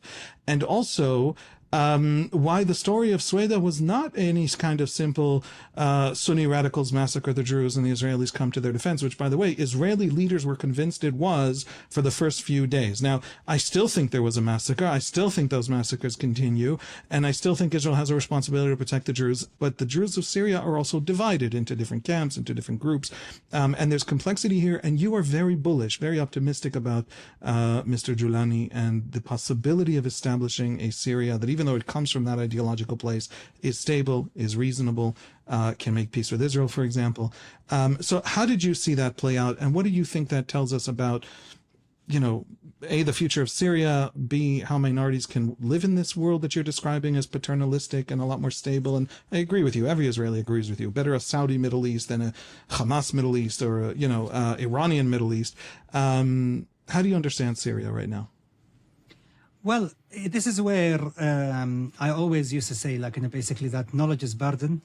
And, the more you know about the situation, especially when you know, not only the surface, not just only the layer below the surface, but the second and the third and the fourth and the fifth layer below the surface. This is when it becomes a burden, because then you're saying things that are not obvious to others, and then people think what the hell? I mean, you are anti-Al-Qaeda, for God's sake, and you are, sympathizing with someone who swore an allegiance to Al-Qaeda, and it's calm down, boys. Because I know more than you do, way more than you do, about this issue. Not just from now, but from many years ago. It's possible you even know more than me on this issue. I just want to say that officially for the record. Yes, a little bit more. A little bit more. What are we missing? What are we missing? First of all, he's very much impressed us that he put on a suit, but then again, there has been this massacre of the Alawites. There has been Christians fleeing. He did, when he was in charge of Idlib a few years back, forcibly convert, at least sort of publicly on paper as a stunt maybe, but it wasn't experienced as a stunt by those minorities, a Christian village and an Alawite village. How do I know if he's good or evil? Where do I look to find that out? I think this is, in my opinion, one of the first, instance in history where you have the radical leader of a radical organization becoming de-radicalized and then starting de-radicalizing the top tier leadership and then going into the second tier leadership and the third tier leadership and, top down de-radicalization as opposed to, the other way around. And I was aware of it, I was completely made aware of it in a chance meeting in Berlin with one of the senior intelligence officers from the Five Eyes, in March of 2018. So I'm talking about a knowledge I have, basically extending more than 8 years. And we were talking specifically about Julani and Idlib and what's happening there. And I was absolutely surprised that when I was taken into the confidence, of that senior intel officer, who was serving at that time, holding the Syria file at that time, and I was supplying him with information, and he said to me that actually, if you want to know, basically something that will, surprise you, Julani has now completely switched to the American side. And that was, remember, March of 2018. Remember, 2018. And I said, how?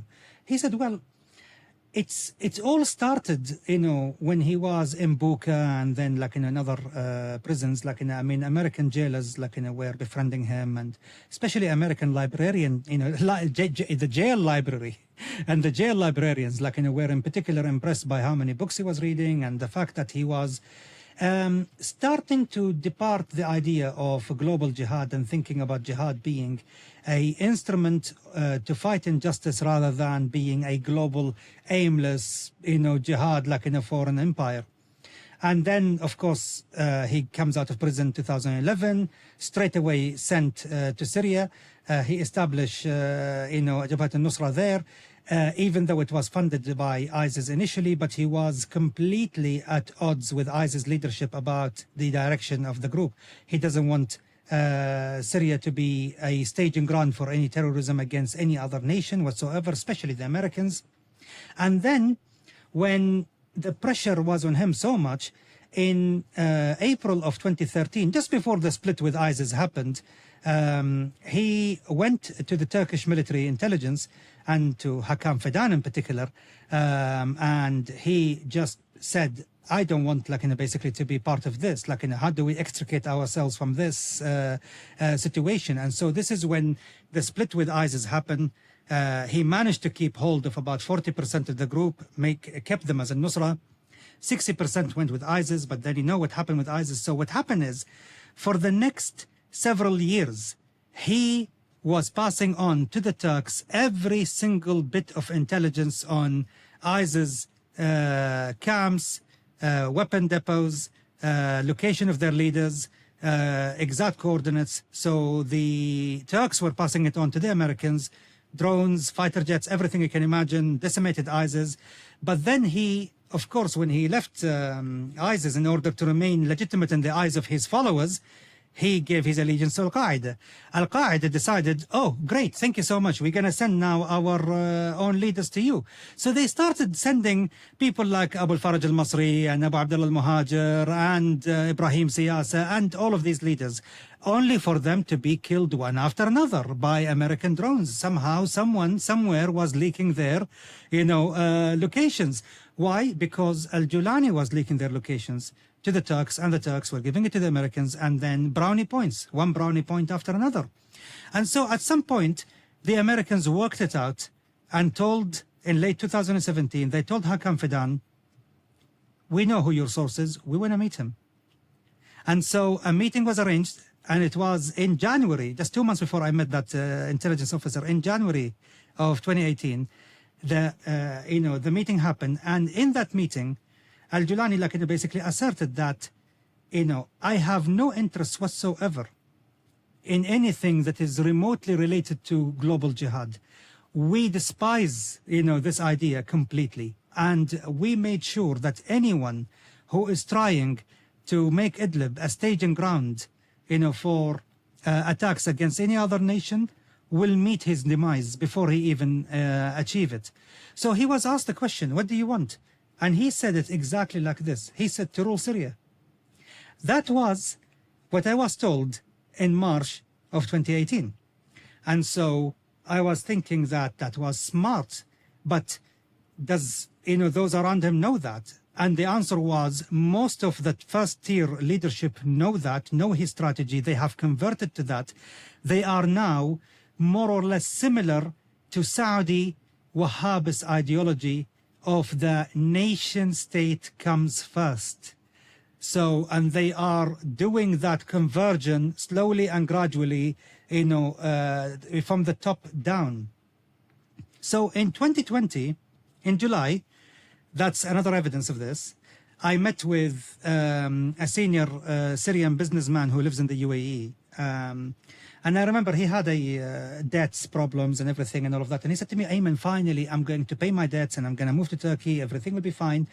I will tell you, I have the exact location of Al-Julani. He is quarantining for COVID. He is in this exact location, and he showed it to me. He showed me on the phone where Julani is, and he had the proof of life. He had Julani's video inside that house. And he said, I just passed it on to the Americans.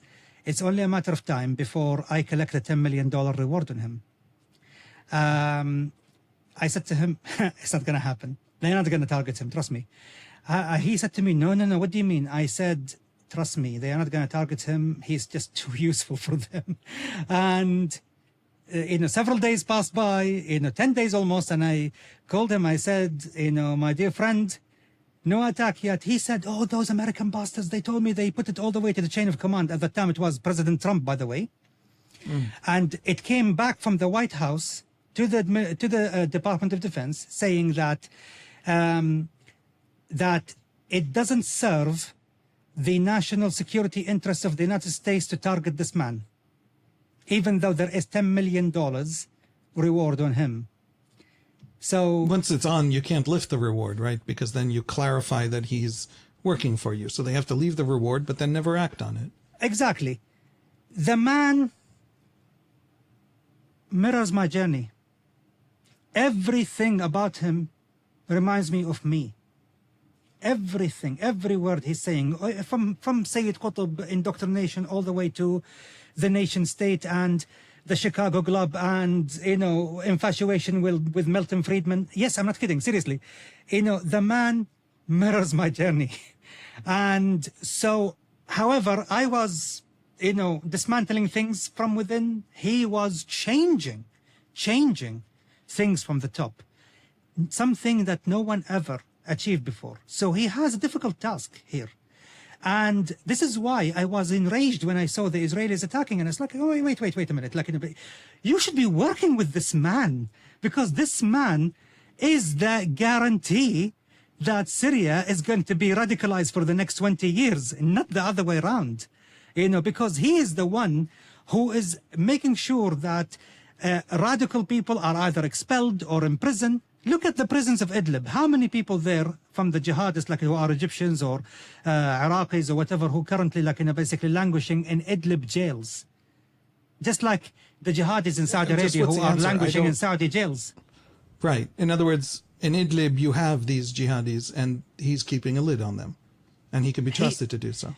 He just like the monarchies, and he wants to be a monarch in the future. You know, at some stage, like, you know, basically he wants to be the king of Syria, a united kingdom of Syria.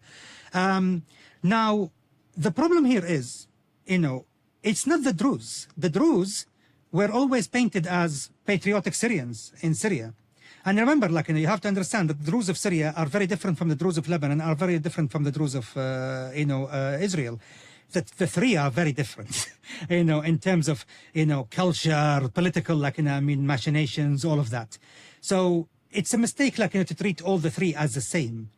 And also at the same time, if it were, you know, everything would have been fine if it wasn't for one particular man, you know, in Suwaida, who I blame personally for this entire mess. It's not that the jihadists want to kill the Druze. I mean, look, the jihadists want to kill everyone, to be honest. Like, you know, basically, they want to kill even Sunni, people who, you know, dance and drink and party. But the reality here is the fact that we have someone already keeping a lid on them and de-radicalizing them. You know, that is genuine, and we can see that. We see his efforts on the ground. The problem here is we have one man who, Dr. Aimen Safadi, you know, the foreign minister of Jordan, in 2015, he put out a tweet before he became foreign minister and deputy prime minister of Jordan. He said, Hikmat al-Hijri is the, you know, source of all the problems. That's the Druze leader. That's the current Druze leader right now. Yeah. In Sweden. One of them, to be honest. Like, there are two other, Al-Hannawi and Al-Jarbu', but there are, you know, he is the most outspoken and the most militant out of them. Imagine in 2015, 10 years ago, the current deputy minister, prime minister, and you know, foreign minister of Jordan describing him as the biggest liability, you know, in Suwaida, and that he is a trouble. He said that 10 years ago. Now the surprise here is that Aimen al-Safadi is a Druze himself, from the Druze of Jordan. So he said himself that, and I have recent, as you can read my tweets, I speak to diplomats in Jordan, and they tell me that the biggest problem in Suwaida is Hikmat al-Hijri, because he is genuinely mentally unstable, who have, just like Gaddafi, have different positions every few hours. And, you know, he changes his mind depending on who he meets, you know, last and who he speaks to last. And so, you know, as a result, the Al-Jarbu' and Al-Hannawi were more than happy to coexist and to actually cooperate with the new government. They made progress, and their request of fully Druze police force, fully Druze judiciary, and fully Druze civil service in Suwaida was agreed to. However, 7 months and Hikmat al-Hijri is saying no, no, no, no, no, and without any good explanations as to, yeah, but we're giving you everything you want. He said, no, I want a secular government in Damascus. Well, we are secular, we have no religious leader, like, basically, like, no, I want a genuine secular. Yeah, did you look at your head, mate? Like, basically, you have a religious hat on your head, and you are the leader of the political and military undisputed leader of the Druze in South Suwaida. Like, I mean, it's like, you know, glass houses and rocks and all of that. Like, I mean, you see, do you think the Israelis didn't understand any of this? Yeah. Unfortunately, no, because of domestic political issues. But then why did the Israeli Druze say, we desperately need your hundreds of people across the border, you know, just in a pirate way, just on their own as vigilantes to go save the Druze of South Suwaida? Golan Druze, who are, you know, some of them think they're Israeli, most of them think they're still kind of Syrian, they don't really know. but people who are very familiar with the situation in Sweden, why? How did the Israelis, never mind the failure of, Israeli intelligence or understanding or politicians pull the trigger a little too fast when the Trump administration said, according to an alleged leak that I think the Trump administration has since denied, Netanyahu was just a little too easy on the right. He bombs everything. That's the right. But there was nevertheless this sense that the Druze are telling us what's happening. Why would these Druze say it that way? Why would blind tribalism at the end of the day is a blind tribalism. It doesn't matter, basically, like the Arabic saying, "Unsur akhaka zaliman aw mazluman," support your brother, whether oppressed or oppressor. That is the Arab, mentality. It's a tribe. It's a tribe with a tribe. Once the Druze are dying, it doesn't matter who's doing the killing and who started it. Exactly. And how you stop it. And by the way, many atrocities were committed by the, members of the military and later members of the tribal forces when they entered into Sweden. No question about it. But to call it genocide or ethnic cleansing is it's a disservice to a pure analysis and honest analysis. Why? Because it's a fight between two militias, for God's sake, or an army and a militia, because that's exactly what happened. All of these things avoidable. Everything was avoidable, to be honest, because the Druze were given almost considerable amount of autonomy, and it was, with guarantees that there will be no weapons south of Damascus. That's it. The Syrians were telling me that we are happy with the demilitarized zone. We don't care. At the end of the day, if the Israelis want to, invade, let them invade. They will meet the tribes of Dar'a. Let them try the tribes of Dar'a. Gaza will be another cakewalk. Gaza will be considered a cakewalk in comparison. So, the government in Damascus, if you ask them, what do you want? And do you know what is the word they always say in Syrian accent? Badna naish. We want to live.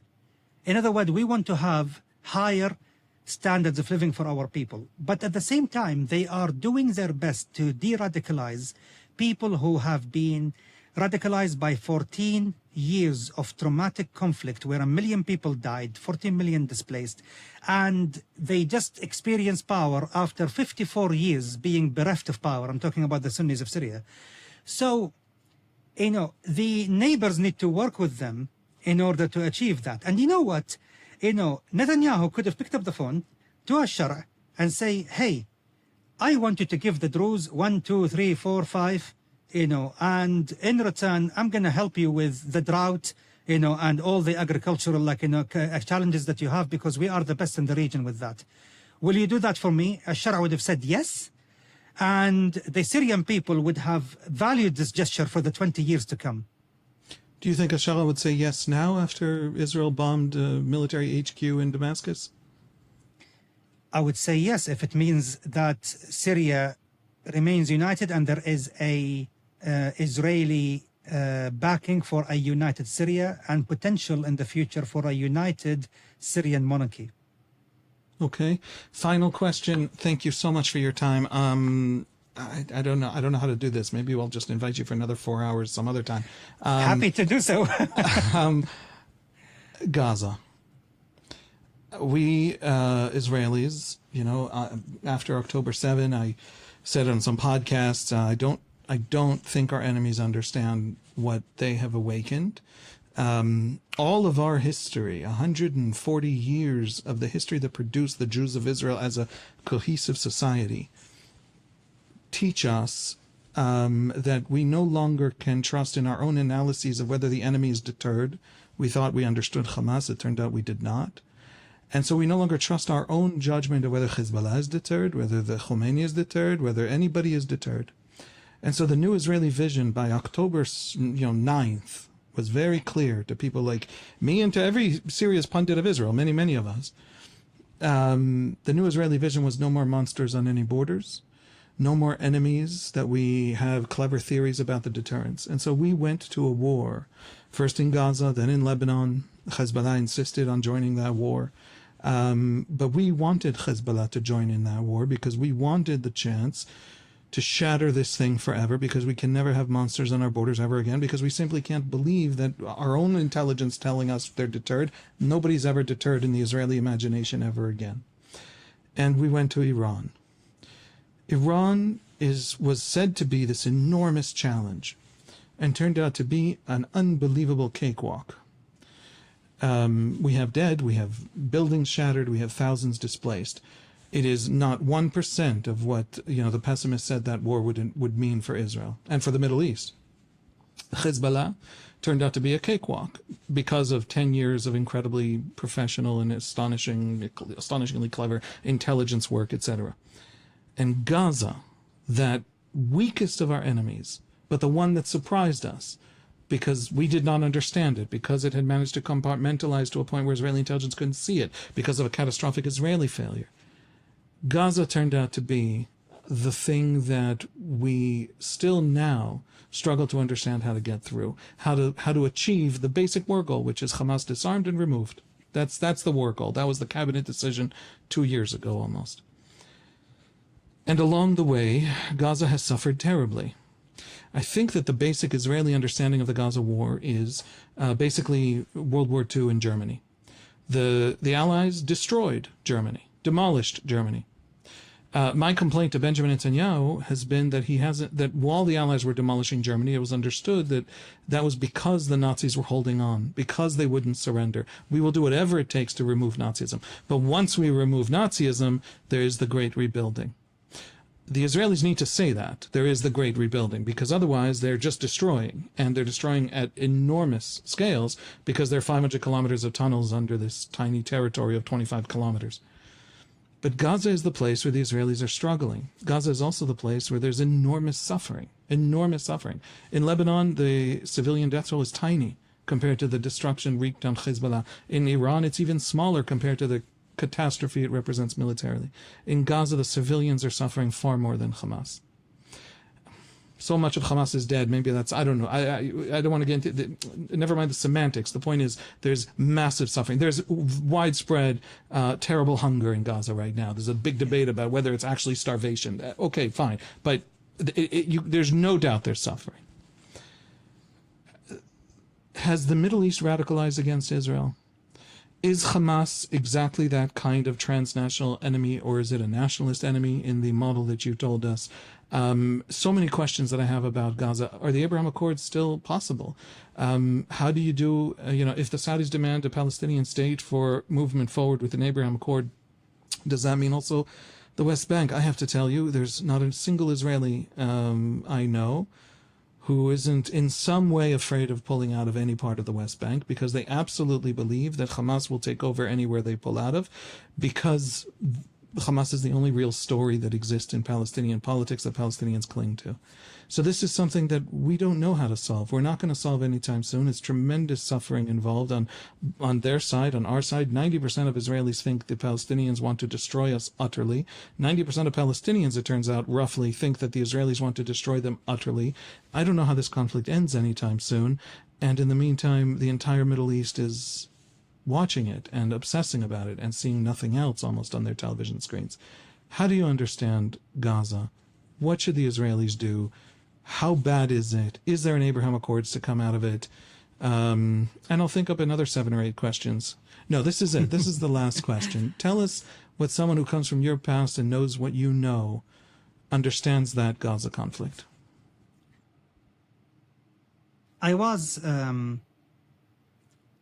was September 17, 2023, so it was just my birthday, and I was in the presence of the Irish ambassador here in the UAE, and I was giving a talk to the Irish business group here in the United Arab Emirates.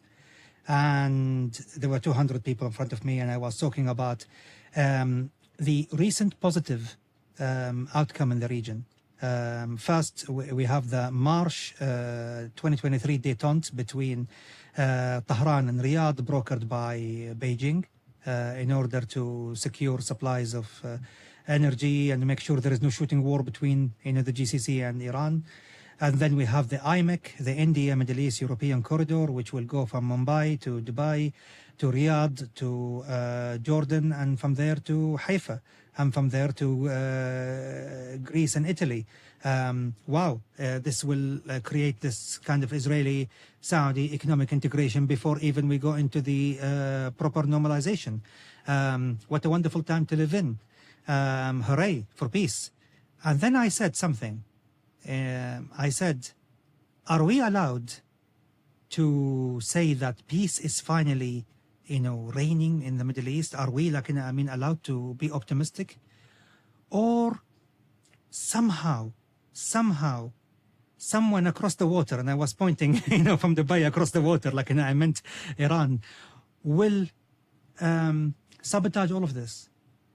And I remember one of the member of the audience asking, how do you think the sabotage will happen? I said, I don't know. Maybe the Houthis firing more drones, on Saudi oil facilities, but I don't think this will happen.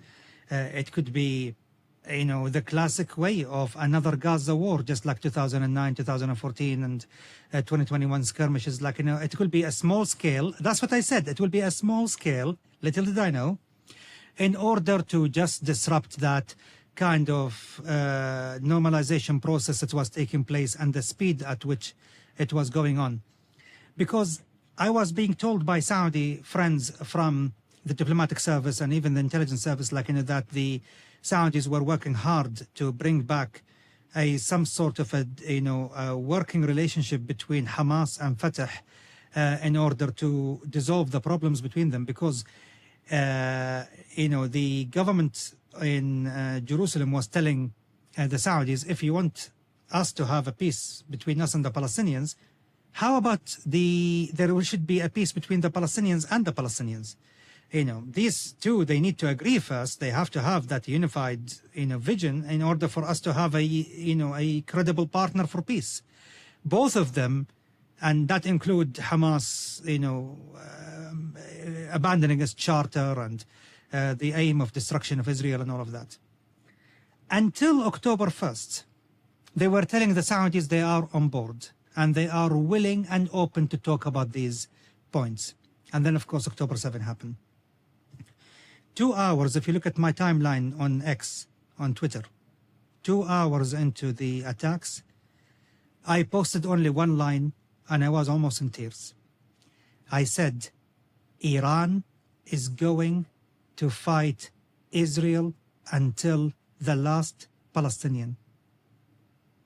This is the only line I wrote that day, and it's there for everyone to see, because I knew exactly who did it, because I thought it will happen just 3 weeks earlier, because there is a almost unstoppable train for peace, in the region, and someone is going to derail it.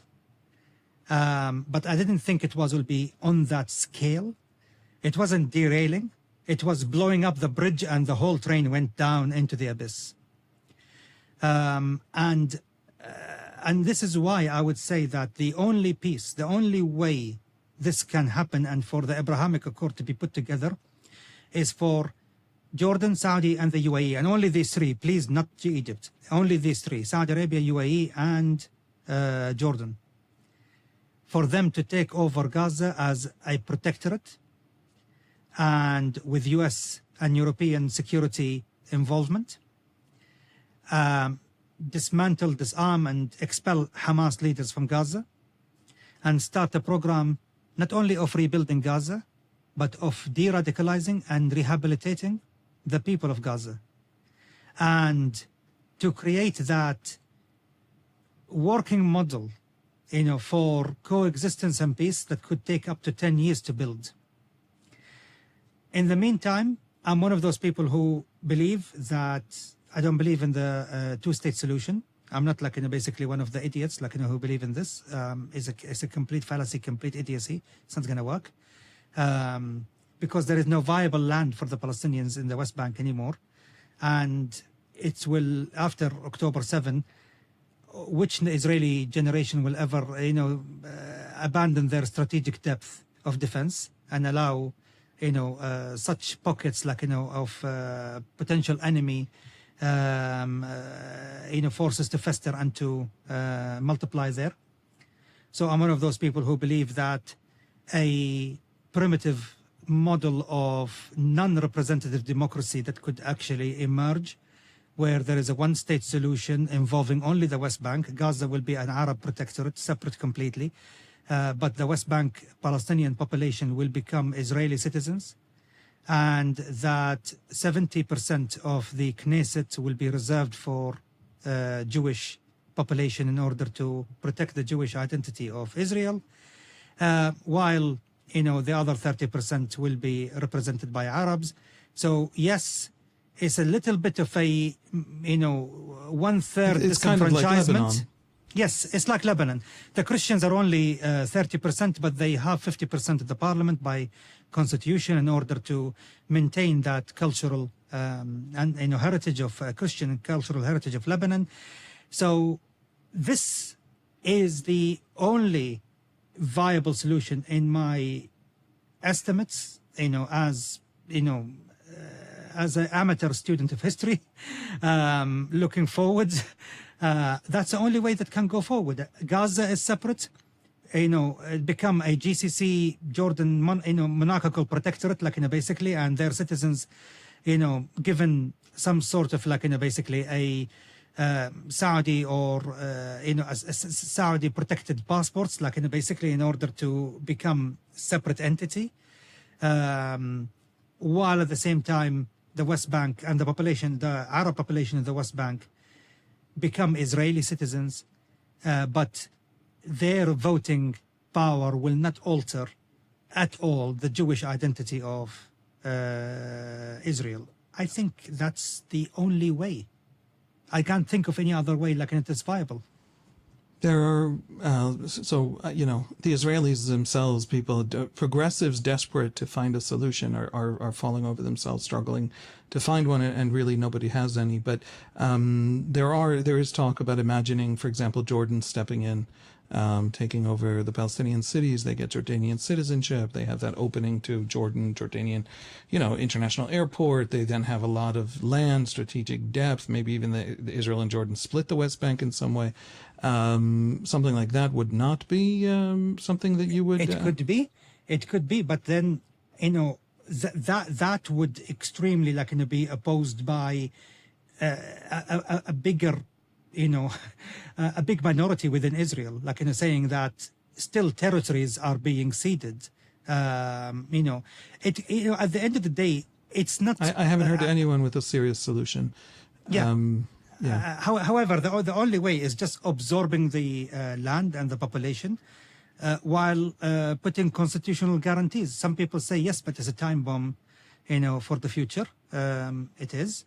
The other way, around this is, as you said, the potential for enclaves, Jordanian royal enclaves within the West Bank. So it's an annexation of the West Bank with enclaves of Arab Jordanian citizens living there, and that could be because we have the same here between Oman and the UAE.